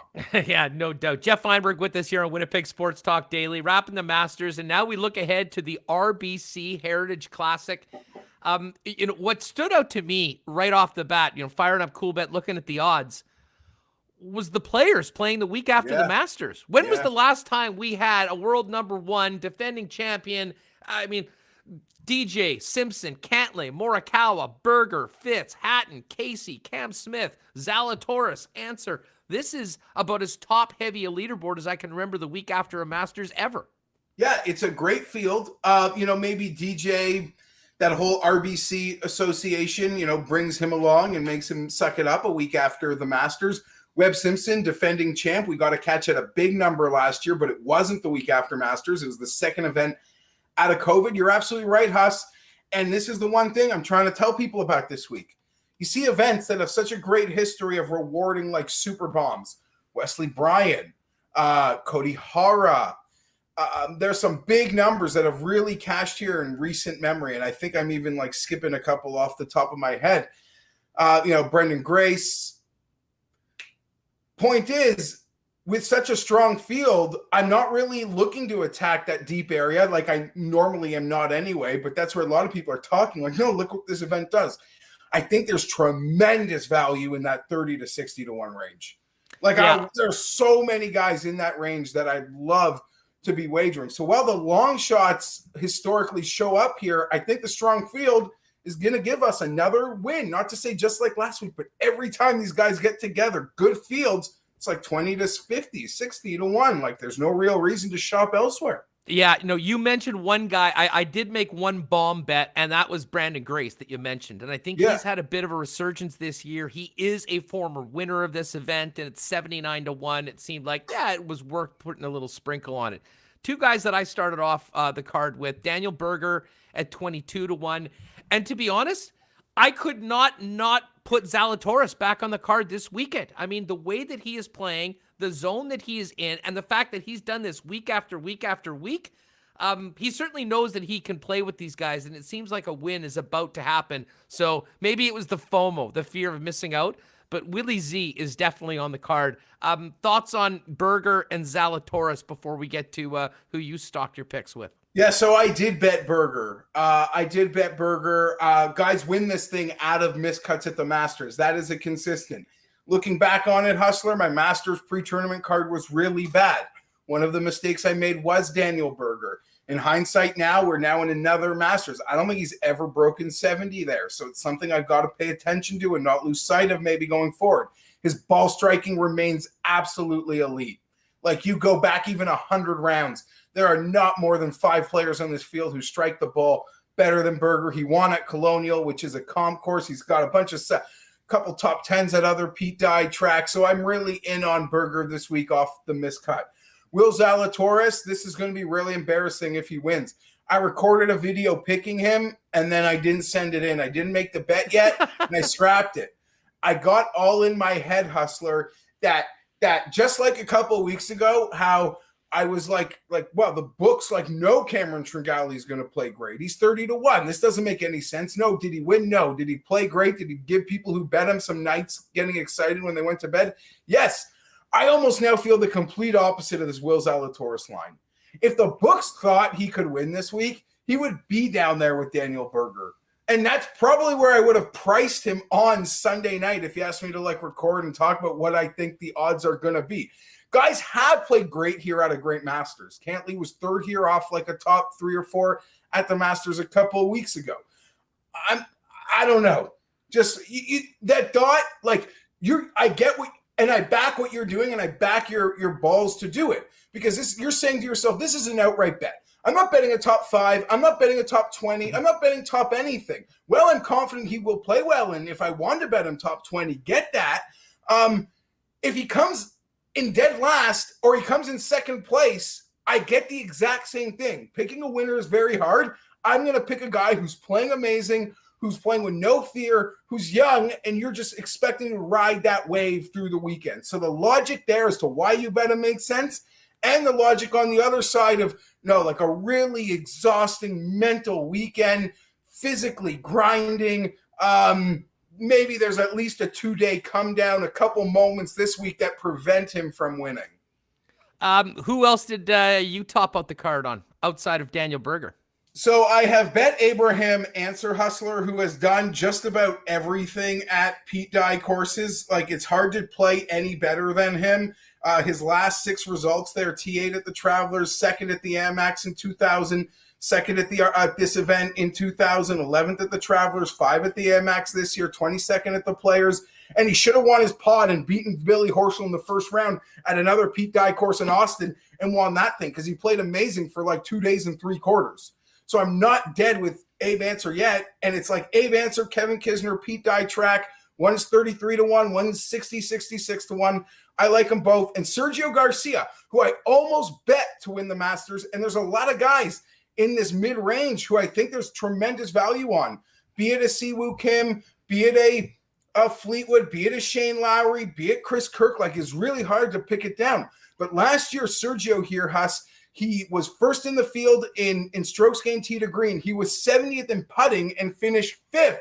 He missed the cut at the Masters, but some post-Masters quotes indicate he thought he struck the ball great. He just couldn't score. That happens. He seems to be in a great mindset, and he won Sanderson just a couple weeks after missing a U.S. Open cut. So I don't think I should sweat the missed cut at all, but it was really hard to build a card this week because I liked a lot of guys. No doubt. Just looking at Cool Bet right now for those in the chat or listening that might want to get on. Fleetwood and Garcia 39-1. Siwoo Kim there as well. And Abe Answer. I'm going to put him. Yeah, on no, I didn't bet Fleetwood or Kim. Well, you know what? I didn't tout Kim, but I did notice in getting myself organized for the week, I did bet him. I guess I spoke about him a lot, so I do have money on Siwoo Kim being totally transparent. And it'd be hard not to. He's a Pete Dye disciple also who's striking the ball well. Hopefully just wait till he gets to putt with a putter for the full 18 holes. And that was quite the scene. Yeah, he putted better than Corey Connors for a 3-hole stretch, though, with a 3-wood.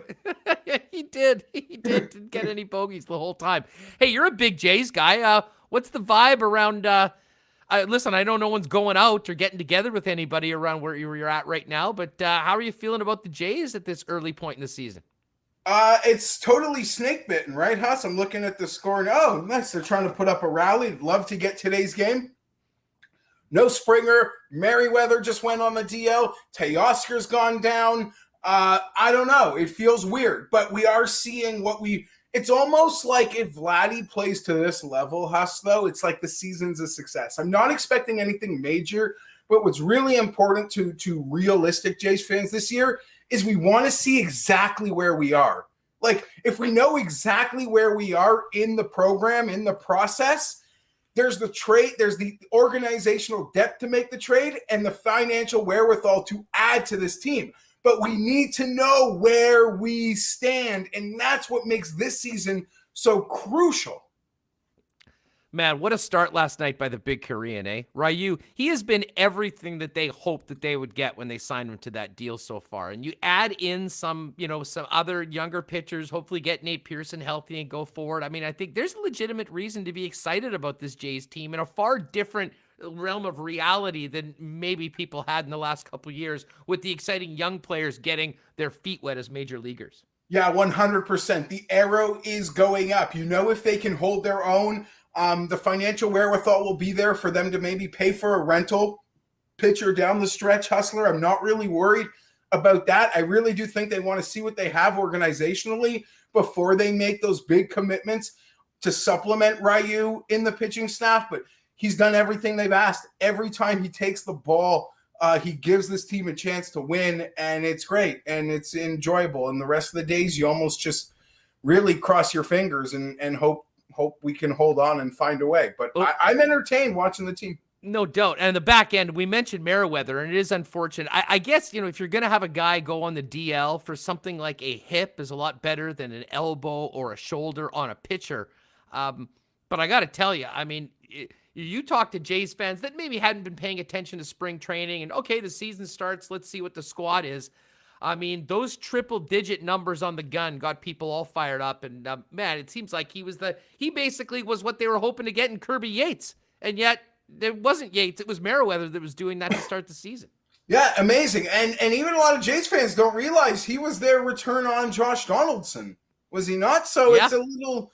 that was a bit of a sour spot for some time, but this guy looks like a real deal contributor to the club, Huss. And honestly, even if you just try to set yourself for a reminder, I wish my phone could remind me, just to let me know, when Bo and Vladdy are about to bat back to back, because it's honestly, for me, a lifelong Jays fan, it is so much fun to watch. And to think that Springer in a week's going to be hitting in front of them, hopefully. I know there's another maybe setback.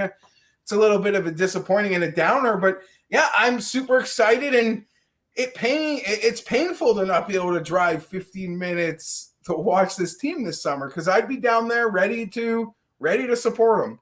Yeah, no doubt about it. Yeah, we're all still dealing with this. Hopefully sooner as opposed to later, we can get these damn shots and get back to the ballparks and rinks and all that stuff that we like. We're a couple weeks away from the NFL draft. And we'll certainly have a chat closer to it, maybe talk about some of the betting odds that are available for it. But, it's very different for you in Charger land. You got your quarterback. You're just chilling right now going in. Taking away, the focus on your own team, what are the stories that are most intriguing you after all of these big trades in the top 10 as we get closer to draft day? Yeah, listen, I can't wait. It's 2 weeks away. It's NFL draft. Like you, Hustler, I really it's such a sense of relief. Get to watch this draft, not sort of hyper focus on the quarterbacks, but watch other teams kind of go through it. I'm just excited to see the parade, right? The parade that's going to be and where everything else falls. I'm incredibly fearful for New York Jets fans, Huss, and I'm not trying to pick on them. They've been through a lot. They've been through a lot, and Wilson might be a start, but I'd argue there's no team in this draft quarterback process in a worse spot. And what I mean by that is they now watch their last guy they picked second overall go to Carolina, who will now be coached by the guy that probably should have been the coach in New York all along. And if that clicks, there's that oh my God, what if second guessing? And now once again, you're the second team to pick a quarterback. This time there is a clear number one. But now you have to, your entire life is gauging your quarterback versus the three that are going to go behind them. All the pressure for Zach Wilson in New York he's not Trevor Lawrence, despite being an amazing prospect. My fingers are crossed. I like the Jets. It's a fan base I feel bad for. I do want to root for them, but I'm worried about the mental state of Jets Nation at this moment. Yeah, well, it'll certainly give you quite a bit of fodder for the show with our pal way, Tim. He's already ordering ticker tape and confetti for a assured Super Bowl victory going forward. Hey, listen, just on the way out, the third overall pick, San Francisco. Are you buying any of this Mac Jones smoke? We apparently we have to buy it, but there are two very drastic opinions of it. There's this he's this Kirk Cousins younger version, and then there is the part that is what the naysayers are saying, and then the other part of is you're just supposed to believe these people who are connected to Shanahan say no, it's gonna be Jones, and they're not to a certain degree the media can hold a guy's water. But you can't be Chris Sims and be like definitive that it's going to be Mac Jones. And then when you're wrong, like your reputation will take a major hit. So they're not just saying it to help like a friend. Like they must truly, truly believe it. And everyone with any sort of relationship with the Shanahan is adamant that it's going to be Mac Jones. It will be it'll be incredible. Just watch Fields drop to the Patriots at 10 or something like that, and then go in and win Rookie of the Year. I'm just waiting for something like that. I mean, look, Mahomes went last. It wasn't 5 guys, but it worked out. Look at Allen. You know, there are a bunch of went ahead of him, worked out. I got to watch Justin Herbert be the third. It worked out. So I don't know, right? We'll see how this all plays out. It's super exciting. It's drama. I can't wait. Like I'm tickled for it, Huss. His Twitter, if you're not following already, is Fienberg17. You going to be doing a live stream tonight before tee off tomorrow? Yeah, live stream tonight, 10 p.m. Get you set for the weekend. Just a lot of wide-ranging golf talk aside from the betting this week that I do want to break down. Just like even how the course. I think what we saw this last week at Augusta is what we're going to get from that place like forever. I don't think they'll ever take their chances of just letting these guys go at it. So I'm looking forward to sort of breaking that down. And yeah, 10 p.m. tonight on ftndaily.com. Right on, dude. Hey, thanks as always. Love having you on the program. We'll get you back to this Jays game. Should be an exciting end to it. And good luck with the bets this weekend. Let's get Daniel Berger in the winner's circle, and we'll both cash tickets. How about that? Yeah, I would love that. A little burger time. Right on, pal. Thanks for doing this. There he is, my best. boy Geoff Fienberg at G Fienberg. I before E, by the way. Fienberg17. Joining us here talking golf and, of course, all of our golf reports and golf chat on the program, as always, brought to you by our home course, Breezy Bend Country Club. Find out more on Breezy and get on the waiting list for next year at breezybend.ca. All right, I've been paying close attention to quite a bit of the chat going on throughout these last couple interviews. Let's get Michael Remis in, who's been on it even more, although many people have just been mesmerized by the incredible ticker that we've got right now with a number of the top stories. Obviously, always fun with Fienberg talking, a number of things right now, keeping an eye on this Jays game. But Remo, back to Mike Kelly. A lot of what we talked about with Mike seems to be the topic of the day in the chat. Lineups, Jet Blue Line, who's going to come in, who's going to come out, a topic that will never seem to die here in Winnipeg amongst Jets fans. Yeah, a lot of talk. Lauren Brossois starting in goal tonight. Hellbuck, he started a bunch in a row, maybe showing some fatigue last game. Jordy Ben, he'll be wearing number 40, going forward, former number of Joel Armia, and Devin Setaguchi. I think he's going to be with the team Friday. He's currently quarantining with the Canucks. And a lot of talk. Does he even come in the lineup? Who comes out of the lineup? I had said yesterday, using your line, Huss, the Jets are a union shop. It's last in, first out. So Logan Stanley, the rookie, he's played well, but I think he's got some limitations as far as where they're willing to use him. That's not on him. Maybe that's a reflection of how the coaching staff feels about him. But Jordy Ben could be a guy they used on the penalty kill instead, or maybe Poolman comes out. I don't know. I think they're going to go with the same thing. Ville Heinola, a lot of talk about him. And talk about the Jets, the prospect line going forward. Heinola, Sandberg, Perfetti, who's been playing very well with the Moose. And there were some people in chat also wondering, where can I see the Moose games? I think AHL Live is your friend. Put that into the Google, and they will point you in the right direction. I think it's pretty affordable too, actually. Yeah, they had a really good deal on the AHL Live this season, and I'm sure it's prorated or something like that. So if you do want to catch the rest of the Moose games, you can do that. And I'll say this too, the Moose staff have been doing a great job of, highlights, updates, some really great features with players. Because right now, as much as we're all talking about the blue line, maybe the most exciting player in the Moose lineup, Remo, has been Cole Perfetti, who's been on an absolute tear.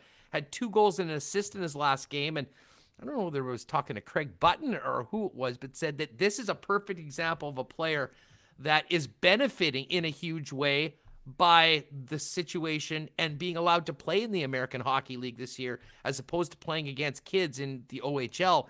Cole Perfetti, a year ahead of when he normally would be allowed, is getting a chance to go up against professional, mature competition, and it seems to be helping him in a big way as he's sort of hitting his groove right now. Yeah, 17 points in 24 games, 4 points on the power play. And I always got bothered, Huss, that they had this artificial age limit. That guys who, I think happened to Mark Scheifele too, or it's definitely happened to other players, where they've clearly done all they can do in junior hockey at the OHL level. There's nothing more. They're dominating. But because of this age limit, you can't call them up to the AHL. But now, as you said, Perfetti, because there's no AHL, he is eligible for the AHL, getting that extra development that maybe he wouldn't have gotten otherwise. I mean, he obviously would have gotten development playing, but what good is it if you're just doing the same thing over? Give him a new challenge, new opponents. He's playing against men, Huss, in the AHL men. Here. He's not playing against the boys of junior hockey. And this goes back to the league's agreement with the Canadian Hockey League. Mm-hmm. And you know what? It is important, and I mean, I do sympathize with the operators and fans and organizations of junior hockey, that they get these young players, they develop them, they get drafted to the National Hockey League, and then, they're eligible to play in that league, and if, they'd lose a lot of those players. But I guess from an NHL standpoint and a development standpoint, I think there does need to be some sort of a tweak to the rules because I think we're seeing right now the benefits for a couple of young players that, as I mentioned, would not have the opportunity to be in the American Hockey League this year that are playing in it and will be better for it going forward. And, does this advance Cole Perfetti's track to being an NHL regular? It may very well might. Because I think at the point where he proves that he's able to score consistently, keep up, and hang with the guys in the American Hockey League, which it appears that he's getting towards that point, then I think at least this organization will have more confidence in giving him a legitimate opportunity in the National Hockey League. And again, I'm not talking this year. Listen, if Perfetti gets in, that's probably a bad sign for guys that have been injured and whatnot. But I think he makes himself a more realistic option, even for next season, if he can continue his high level of play in the American League this year, as opposed to putting up crazy numbers in the OHL and then having to prove yourself all over again when you get to a pro training camp. Yeah, definitely a benefit. You can definitely see what he can do.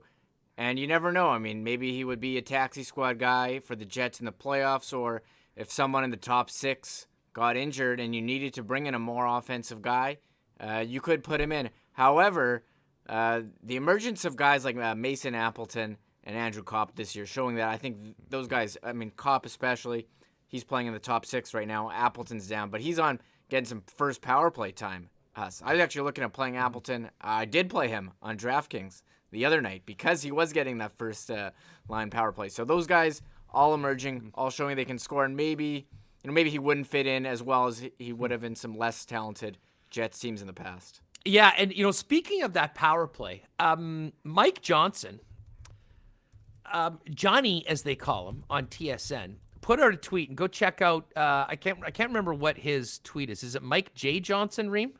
Mike P. Johnson. Mike P. Johnson. There it is. I knew there was an initial in there. But anyways, he has an interesting video of the Jets power play against Ottawa and had talked about, and for all of you guys that are always over the coaches, an interesting wrinkle in the Jet power play of utilizing the behind of the net more. And I mean, certainly Blake Wheeler had done that at times, but it was interesting to see Mason Appleton in that slot in the clips that they had isolated for people to watch. And, there's always a little bit of a growth or some tweaks that, teams can do to different formations and setups.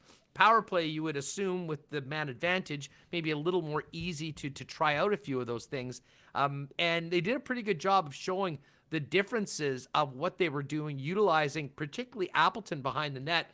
So an interesting wrinkle to what the Jet power play did. As we mentioned, the power play was dominant at times for extended periods, just not getting the goals, but certainly maintaining long control. I mean, I think there was like 2 full 2-minute shifts for power play units, just simply because they had the puck the whole time and there was never really an opportunity to change.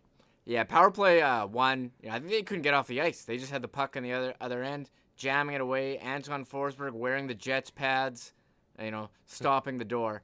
And I saw, talking about the Jets power play, I saw one comment from a fantasy player who plays daily fantasy saying, what, Nikolai Ehlers is like, what does this guy have to do to get on power play 1? And I think earlier in the season, I was, because they're playing Mason Appleton ahead of him right now on power play 1, but I don't know if I really see it that way, Huss. I mean, I think they're kind of going with 2 equal units, and I think it's going to be up to the coach to maybe distribute the ice time. I think they're going to do it more evenly now that Blake Wheeler isn't there. I mean, you would hope so. And you look at the scoring rates, power play 2 with Pionk, Dubois, Ehlers, Perreault, and Kopp. I mean, they have outscored in a per 60-minute basis power play 1 by a decent number. So I think now without Wheeler, I mean, he doesn't care. He'll throw power play 2 first, power play 1, and I think we'll see that tonight. They were both clicking. Couldn't quite beat Anton Forsberg. Got a new mask last game, but he won't be in net today. It's Matt Murray. He's been out for a month with a upper body injury. They don't say. They don't say, but he hasn't been very good. No. And that is going to be a long contract for the Ottawa Senators that they signed in the offseason. Yeah, James Robinson saying Colorado uses the same power play setup as the Jets. And Rob Harris, Maurice too stubborn. He would not play Cole or Villy. Who are you taking out for those guys? I mean, honestly, I get it. We're excited about these prospects. But this is about, this team's trying to win games right now. And listen, the job of the coach is to win games, and they've won a lot. There's nobody that can look at this team right now and say, wow, if the coaching was better, maybe they'd have a better chance of being in the playoffs right now. I mean, it's hard to argue that they haven't squeezed about as much as possible from this roster, as presently constructed. And, you can't blame the coach for what the GM did or didn't do. But at the same time, I think they're working together. I think they're on the same page. I think we will see some reinforcements, but I think they are feeling pretty good about the guys that they have in the addition to Jordy Ben. The big question for me, Reem, and this goes back to what Maurice said yesterday, and the question, I guess, was more about Heinola coming out of Monday's comments from Cheveldayoff, but he did sort of allude that Villy and Ben would sort of be the next guys up on the depth chart. So at least I took that Maurice has his 6 guys right now. These are going to be the 6 guys that are going to be playing going forward. They will try and get some guys into the lineup. But let's just say the playoffs were starting tomorrow and the Jets are playing Edmonton or Toronto. I think the 6 guys that have got them there, including Logan Stanley, will be the guys that will get that first opportunity from Paul Maurice when it counts. Yeah, I agree. I mean, he's about loyalty, and these are the guys that have got them there. They're playing well. So let's ride him out and see what happens. I know there's some people in chat want to see Ville Heinola come in, maybe for Poolman, maybe for Stanley, and maybe it was even the GM touting the horn of Ville Heinola at Monday's post-trade deadline press conference. But they've gone with the same lineup, Huss, for at least a month here. Aside from the Blake Wheeler injury, it really hasn't changed, and I think as long as it's working. And I know someone said in chat, there was a question, are you concerned if the Jets lose 2 in a row to Ottawa? I'm going to say no. I mean, it doesn't really change what you think about the team. Maybe if they went on a major losing skid and looked like ass, then you'd be like, yeah, I don't feel great. But they're in second. They're playing well. I mean, a couple bad bounces from Hellbuck. I know they did give up 4 or 5 breakaways. I don't think that's going to happen every game. So we'll wait and see how the game goes tonight before you. I'm not hitting the panic button if that's what the question was. Yeah, so here we've got some great comments in here. Jets dog. We can definitely blame the coach for not playing the youngsters, though. Well, I mean, guys, are you trying to develop young players, or are you trying to win hockey games? I mean, the first job of the coach is to win, and they've done that this year. So to me, you want to get the development of the players, and they should be playing. And I do have an issue with Heinola not playing for these last few weeks. Part of it is COVID. Part of it is the insurance policy of having players, if guys get injured, being on these long road trips. Luckily, Ville played a lot in Finland before the season starts, so he's had far more games than most of the other players in the organization so far this year. Listen, if the Jets were the Calgary Flames and essentially out of the playoffs, then absolutely play them all, get them up, get experience. But I think we need to kind of change the mindset of where this hockey team is right now and what they're hoping to accomplish. And they've been getting it done. There hasn't been a need. Like, as much as we talk about the defense, I mean, we say, oh, the Jet defense needs to get better. And then we say, well, one of these guys is coming in. Who's coming out? And you get 3 or 4 different people tossed in and great arguments why a number of guys should stay in the lineup. So, listen, they've been very healthy. They have not had, they haven't been forced to go down the depth chart, if you will. And often, certainly in cases like this, with teams that have been winning and have pretty established, healthy lineups, that is the catalyst to get some younger players in and finally do it. I mean, hell, I think about Adam Party. And again, I'm not comparing Adam Party to Heinola or Sandberg because, he was more of a veteran player as opposed to a prospect. But I mean, you think back, Remo, in 2015, Party played quite a bit, had played well, and then spent a long time out of the lineup. Finally got that opportunity in Anaheim to play, came in, scored that amazing wraparound goal from behind the net. And unfortunately, Silverberg got that goal in the final minute, and the Jets didn't win that game. But Maurice himself had said that, it was somewhat of a revelation of Adam Party and what he was able to do. So opportunity is going to come for some of these players. It'll be up to them what they make of it. But at this moment, I have a hard time giving the head coach a problem for the lineup right now when the record is what it is for what they're trying to achieve. Yeah, I think that's the bottom line. I mean, they're in second place. They're close to catching Toronto. I mean, they could have won Monday's game, couple squeak in. I mean, even though they had given up. Someone asked, Cliff asked in chat, how many breakaways did the Jets give up to Ottawa last game? I don't know if you're kind of like 4 or 5. It was quite a bit. I think there was 2 on the power play. Yeah, a couple. So, shore up the defense. We'll see how Brossoit plays tonight. We remember his last start against Calgary. It was not great, but I think he's been awesome all year and all season. I had been saying after every game, let's play this guy a bit more. Play him. So he's going this tonight. I'm assuming it'll be Hellbuck tomorrow. Probably like 100% likely he'll be going tomorrow against Toronto. So hopefully you can get a point tonight. Try to keep pace with the Leafs, who Jack Campbell's showing he's human. Regulation loss yesterday. So I think that's going to be the big game. But if you can get 2 here and 2 more tomorrow, you're still rolling here. Yeah, no doubt. Now, Sean37 says, remember that Makar guy? You didn't see him until the playoffs. I hear this a few times. Folks, you cannot expect Ville Heinola to be plopped into the lineup and to be Cale Makar.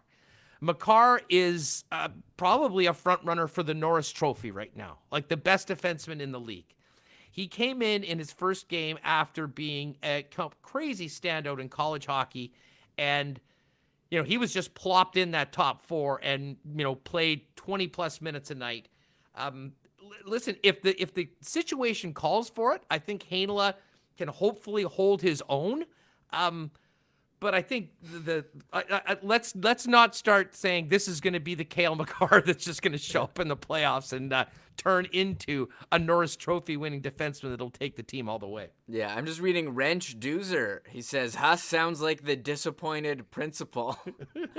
I'm not sure what that means, but I like that. I'm not sure what I'm disappointed about. Maybe just in people going crazy. Well, listen, I love these conversations. Yeah. And I realize that we're in a market that, and on a team that's been doing well, I always joke, the biggest conversations in markets like Winnipeg is like, who's going to be right wing on the 4th line and who is the 3rd pairing defenseman, because everything else is there. And heck, I'm here for it. We've been making a living off it for a long time.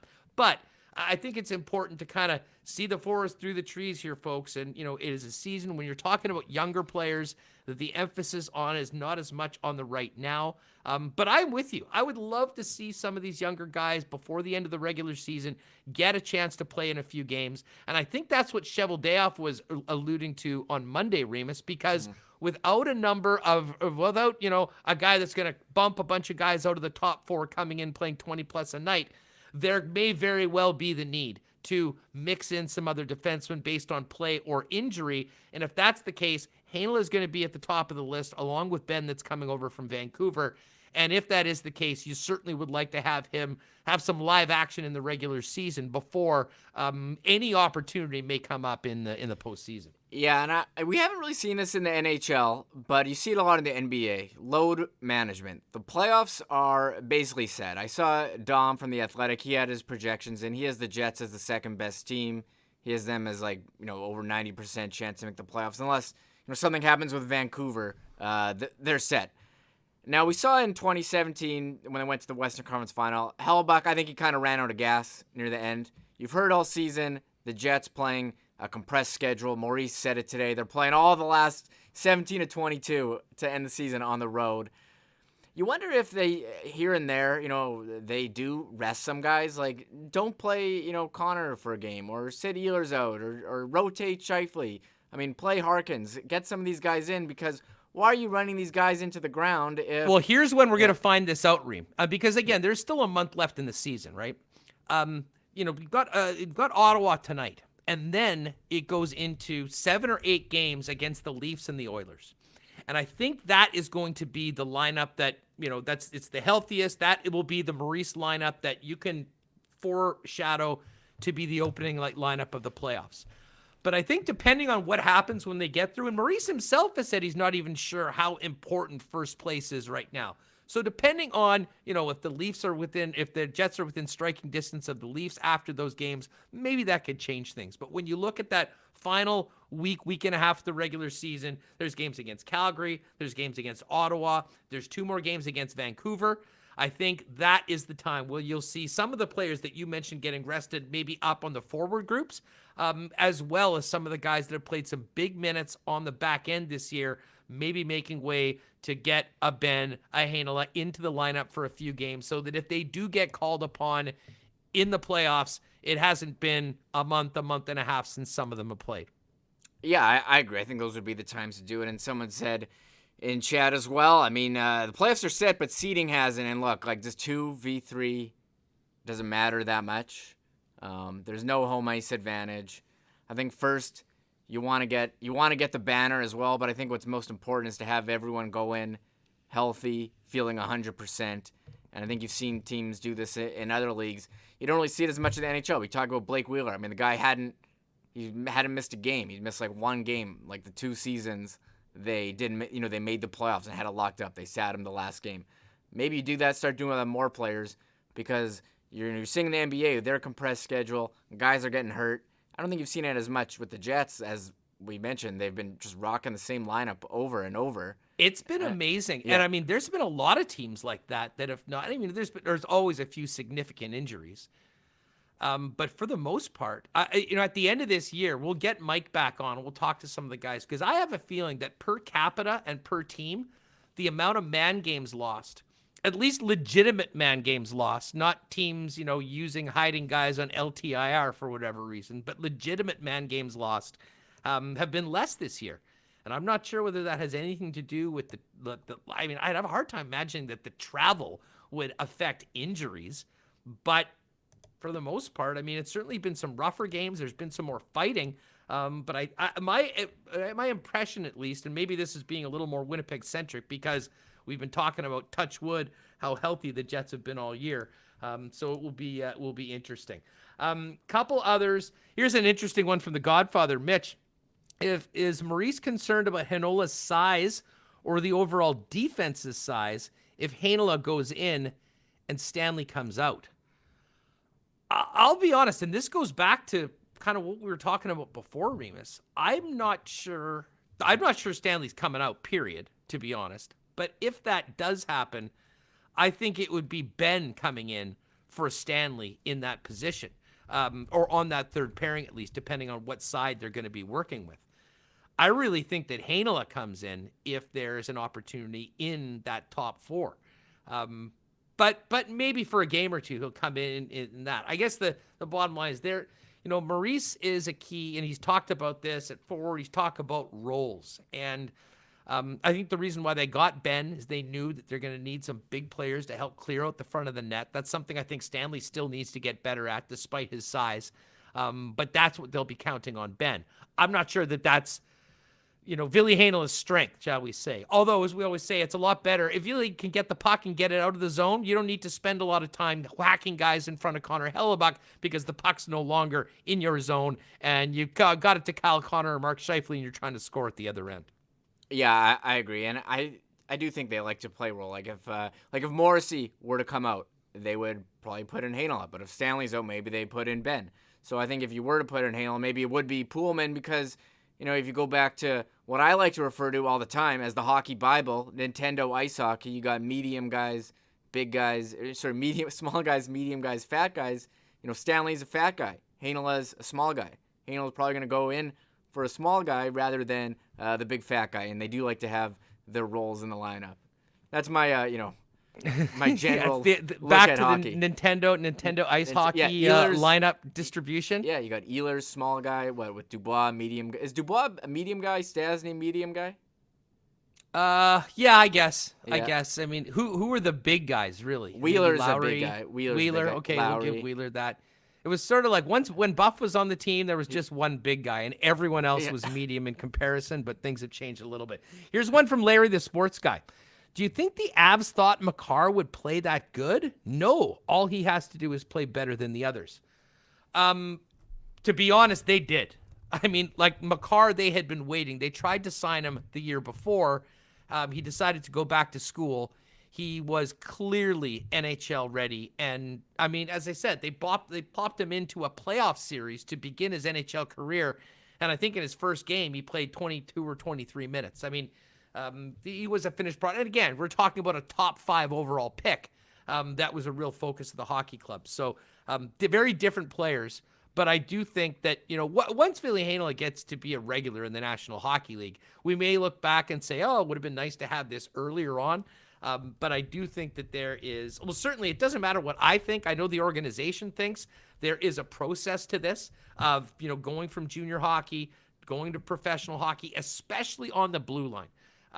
You can have an Andrew Kopp that might come that'll, just basically go straight to it. But for every Andrew Kopp, there's a Mason Appleton or a Jansen Harkins that spends extensive amount of time in the American Hockey League doing it. I think it's even more, certainly I know that they feel it's even more important for these defensemen to get lots of playing time as professionals before you put them in. The goal, of course, is to give them the best chance to succeed. Because I'll tell you what, if Ville Heinola got put out there, in one of these games in a position where he really wasn't set up to succeed and he has a terrible run and then they pull him out, what does that do to his headspace going forward, his spot in the organization? So, listen, I know there's a lot of different viewpoints on it. At the end of the day, it's all fun to talk about, but there's only a couple that really matter, and that's the head coach and the general manager. And yes, I do think they're probably pretty much on the same page after 8 years of working together. Remo, let's get to these games for tonight. We actually have an afternoon game right now. Yeah. Not too often you get a little Wednesday afternoon hockey, but Wild and Coyotes going at it. Yeah, I'm watching it right now. They showed some sweet Kaprizov movement. They just went into the third period, end of the second period. I think Minnesota's winning. I'm like, it's on. I'm not paying attention. It is 3-1 Wild. It is 3-1 for the Wild. Yes. Yeah, 3-1. All right, other games tonight, couple games in the Canadian division. You've got the Jets -179 favorites at the Ottawa Senators +150. Of course, all of these lines from our great sponsor and partner at Coolbet Canada. We'll hit the link with the bonus code and whatnot later on Twitter. You can find us always at Sports Talk WPG. Flames coming off that win in Toronto last night, beating their old goalie, Big Save Dave, +135 tonight. Montreal is -159. A couple of other interesting games. St. Louis, they need wins. Tough call tonight, though. They're going to take on Cale Makar and those Avalanche we were just talking about. -185 on the road for the Avs, +155 for the Blues. A little later on, Vegas and LA, Anaheim, and the San Jose Sharks. Baseball going on right now. We got an excellent game. Tied late for the Blue Jays and the New York Yankees. We'll keep an eye on that one as we continue paying attention. A little bit later on this afternoon, actually, Reds and Giants. Boston Twins later on. Red Sox, great start for the Red Sox, Remis. Who had that? The AL East standings look almost upside down right now with the Red Sox. I think they lost their first 3 and rattled off 7 in a row. They're plus 123 against the Minnesota Twins. And I guess that is probably going to be a doubleheader as they make up for a lost game earlier on. And of course, the doubleheader is Little League style now, 7-inning games. Yeah, these new changes to baseball, I'm kind of into them, to be honest. I see people tweeting that they hate this extra inning, guy starting on second. I've come around on it. Let's get these games done. There's no reason to have guys playing into the 18th inning anymore. I mean, there's no reason that you're using your entire bullpen and screwing yourself for a week and having to throw position players pitching. Let's end the games. I'm fine with that. In the playoffs, obviously, you're going extras. And yes, the Twins and the Red Sox doing a doubleheader. I don't know if you saw yesterday. I tweeted out the picture. I should really pull it up. They were playing in like a blizzard. It was coming down here. It was also coming down to Minneapolis. I can't believe they finished this game. I got a DM on Twitter from Gregory, who thought it was like against the law to be playing baseball in snow. I'll pull up the picture right now because it was pretty rough. Go ahead. I was just going to say that game right now with the Twins and the Red Sox is 3-2 in the 4th inning. The Royals are up 2-0 on the Angels, and the Brewers up 5-0 on the Cubs. There's the picture for those of you in the chat. I mean, you can't. I don't know how you even play like that, but somehow they figured it out. Yeah, they certainly did. Got to get those games in after already missing one earlier this week due to everything that's unfortunately happening in and around the Twin Cities. There's another photo that we need to show, Remis. Okay, Your guest cameo on a very interesting Jets Legends segment. Folks, did you see this? Remis, tell us about this. Yeah, I don't know if you guys saw the Jets Legends during the broadcast the other night, but we talked with Kyle Balharry last week. This Jets Legend, it's like 30 for 30, but for the Jets. It's like, it sounds like they did, 10 or 20? 10 for TSN, 5-minute features of the first 10 years of the Jets. I think he said there's like 28 episodes all together or something like that. If you binged all of them, that's basically like a full feature documentary on the Jets, which is super cool. But anyways, I'm honored to have made a cameo in the one that was shown last game. It was about the Jets jersey unveiling, or I think it was about the summer of 2011. Yeah, it was the summer of 2011, the name, the draft, and then showing off the new jerseys out at the RCAF base. Okay, so I'm going to play this. Everyone in chat, pay attention. It's going to be quick, but I'm in there.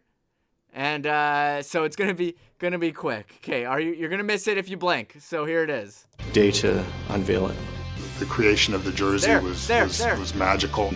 Day to unveil it. We'll do it again. The creation of the jersey was Okay, there it is. So now, do you have the picture with it circled? Because I don't know how many people were really going to be able to pick you out. Could you pick me out? You picked me out, but I did. Here's the picture. So there's me standing. I got my. I was taking pictures. It was so cool to be there. I was taking pictures of everything. What you can tell, I'm standing. I was taking a picture before. I got the camera backpack sling on. I'm all dressed up in my suit and dress shirt. It was a pretty cool moment. I interviewed Eric Fair after, the guy who made the jersey from, who did the jersey? Was it Reebok? Was the jersey maker then? Yeah, at the time. So there I am. You can see it. I'm in for like 2 seconds, but I thought it was pretty cool. I saw it on Tuesday. I'm like, hey, there I am. I knew it was you because you had your patented one-strap camera bag. And by the way, Sean's headband is in with us. Shout out to Sean's headband, a regular on the Kenny and Rennie post-game stream. And Sean very correctly mentioned that while we were watching the blizzard scene in Minnesota, we missed an obvious opportunity to plug Nick and Nikki DQ with their 4 locations here in Winnipeg. Yeah, so DQ, Sean, very key on that. I just walk around the house. DQ Niverville, DQ Northgate, DQ St. Anne's. They're open all year round now. And of course, DQ Polo Park with the Orange Julius. If you're into the malls, I had the Orange Julius actually when I went by and saw Nick at Northgate. Have not had a Julius in a long time. It was awesome. I'm not sure what the difference between a Julius and a smoothie is. I think it's somewhere in between. But anyways, it was awesome. It was awesome. So just quickly wrapping up, Coolbet lines, coolbet.com. And again, if you want to get in on it, check out our Twitter feed at Sports Talk Winnipeg, or WPG, excuse me. And we'll have the daily lines today, as well as a link if you want to get on it. So Remo, back-to-back games. LB tonight, presumably Hellebuck tomorrow, and then the Oilers on Saturday night. Not a lot of off days for either the players or the fans of the Winnipeg Jets. No, and we have a great show coming up tomorrow. I saw Sean Reynolds' headband in chat. Well, Sean Reynolds, no, he's not coming on. His partner. Yeah, Sean Reynolds was supposed to come on, but both Sean and his headband are going to be in the air tomorrow when we're on, heading out to Calgary, I believe, for some Hockey Night in Canada work, I assume. So it won't be Rennie, it'll be Kenny. And they'll come on. We'll talk about what they've got coming up after the game. And, of course, I got to give a shout-out to all the guys, kind of our local crew here, that has emerged in the aftermath of what happened on the 9th of February. Because, man, it sure has been fun listening to Ezra and Dave and, of course, I see Drew after the games.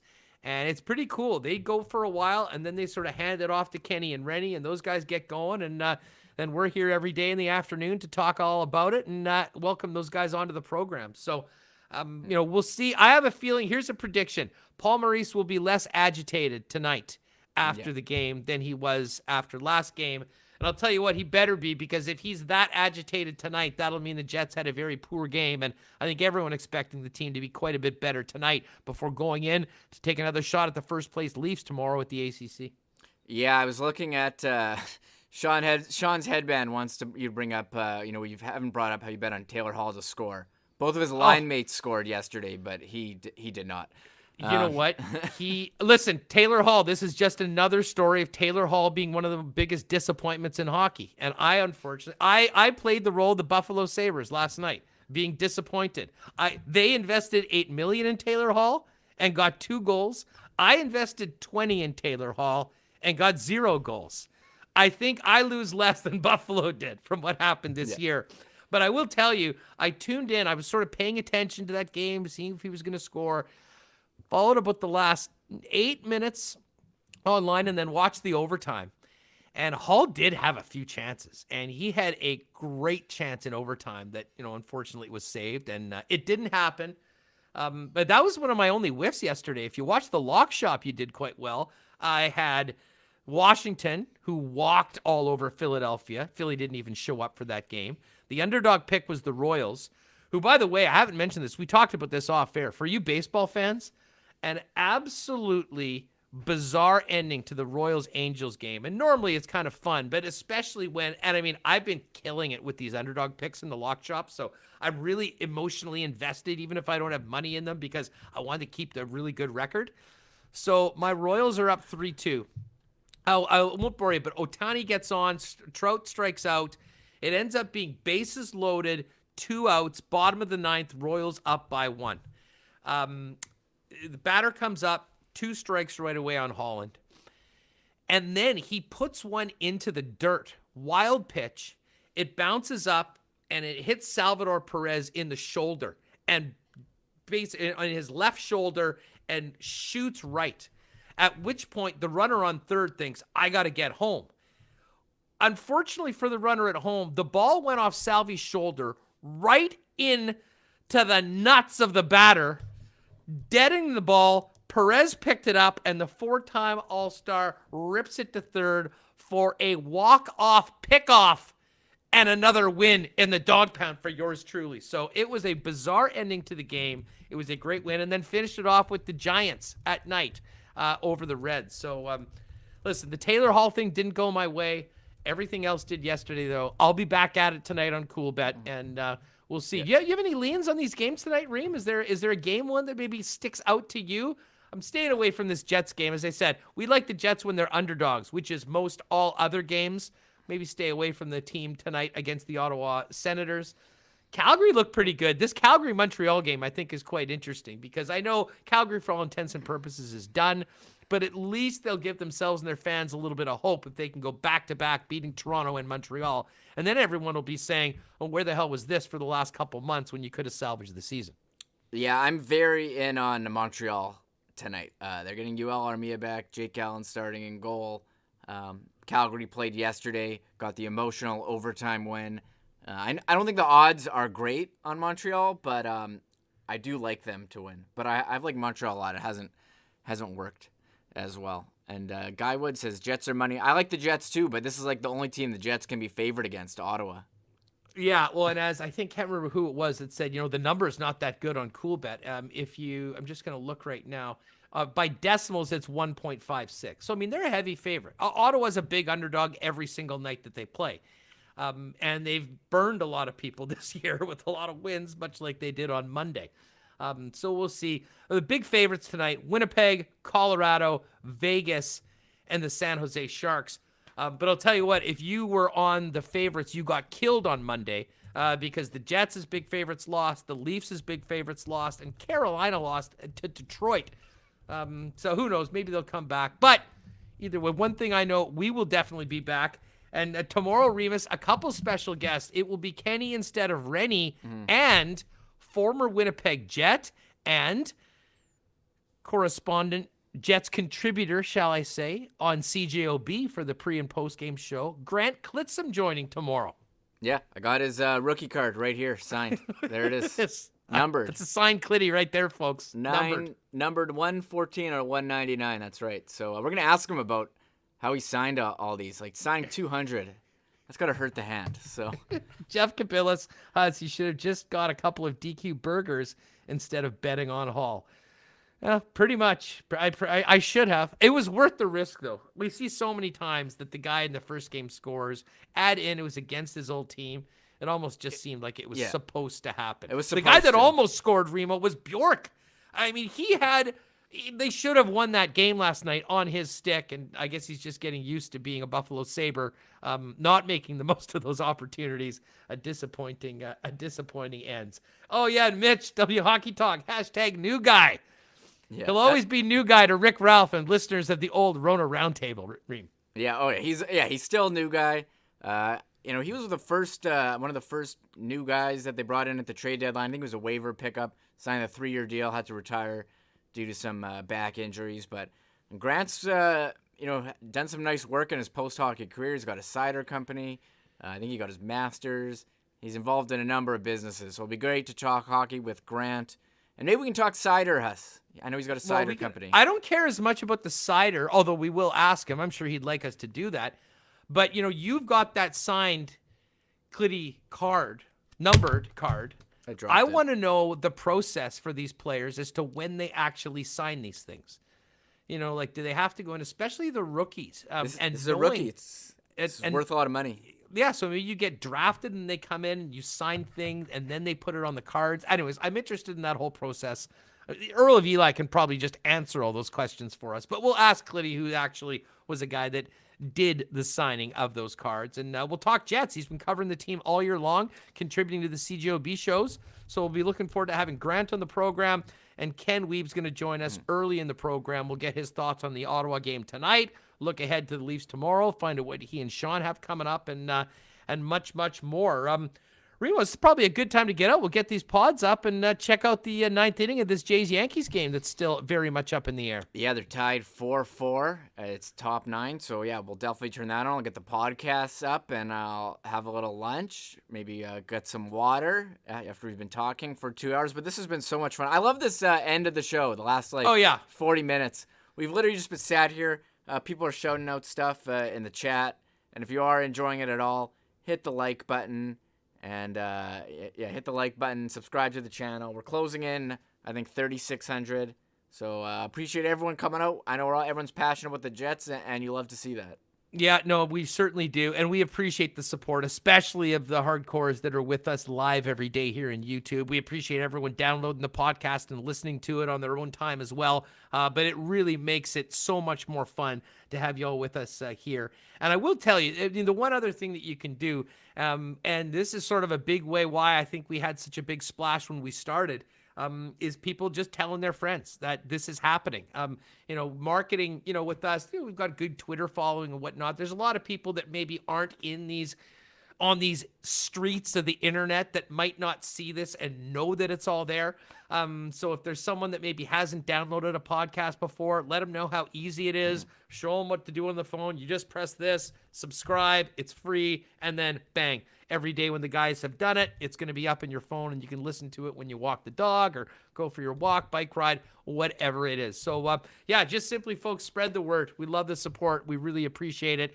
And I hope you all enjoy the game tonight, and hopefully we'll have a happier coach and a happier fan base after tonight's game against the Ottawa Senators. Remote, great job as always, especially dropping that umlaut on Stutzel's name in the ticker. That's first class. Folks, to everyone in the chat, thanks to you. Thanks to Mike Kelly and Geoff Fienberg. And, of course, our great sponsors, Not Autocorp, Boston Pizza, and Nick and Nicky DQ, Royal Sports, Breezy Bend, Cool Bet, and our friends out at Aikens Lake Wilderness Lodge.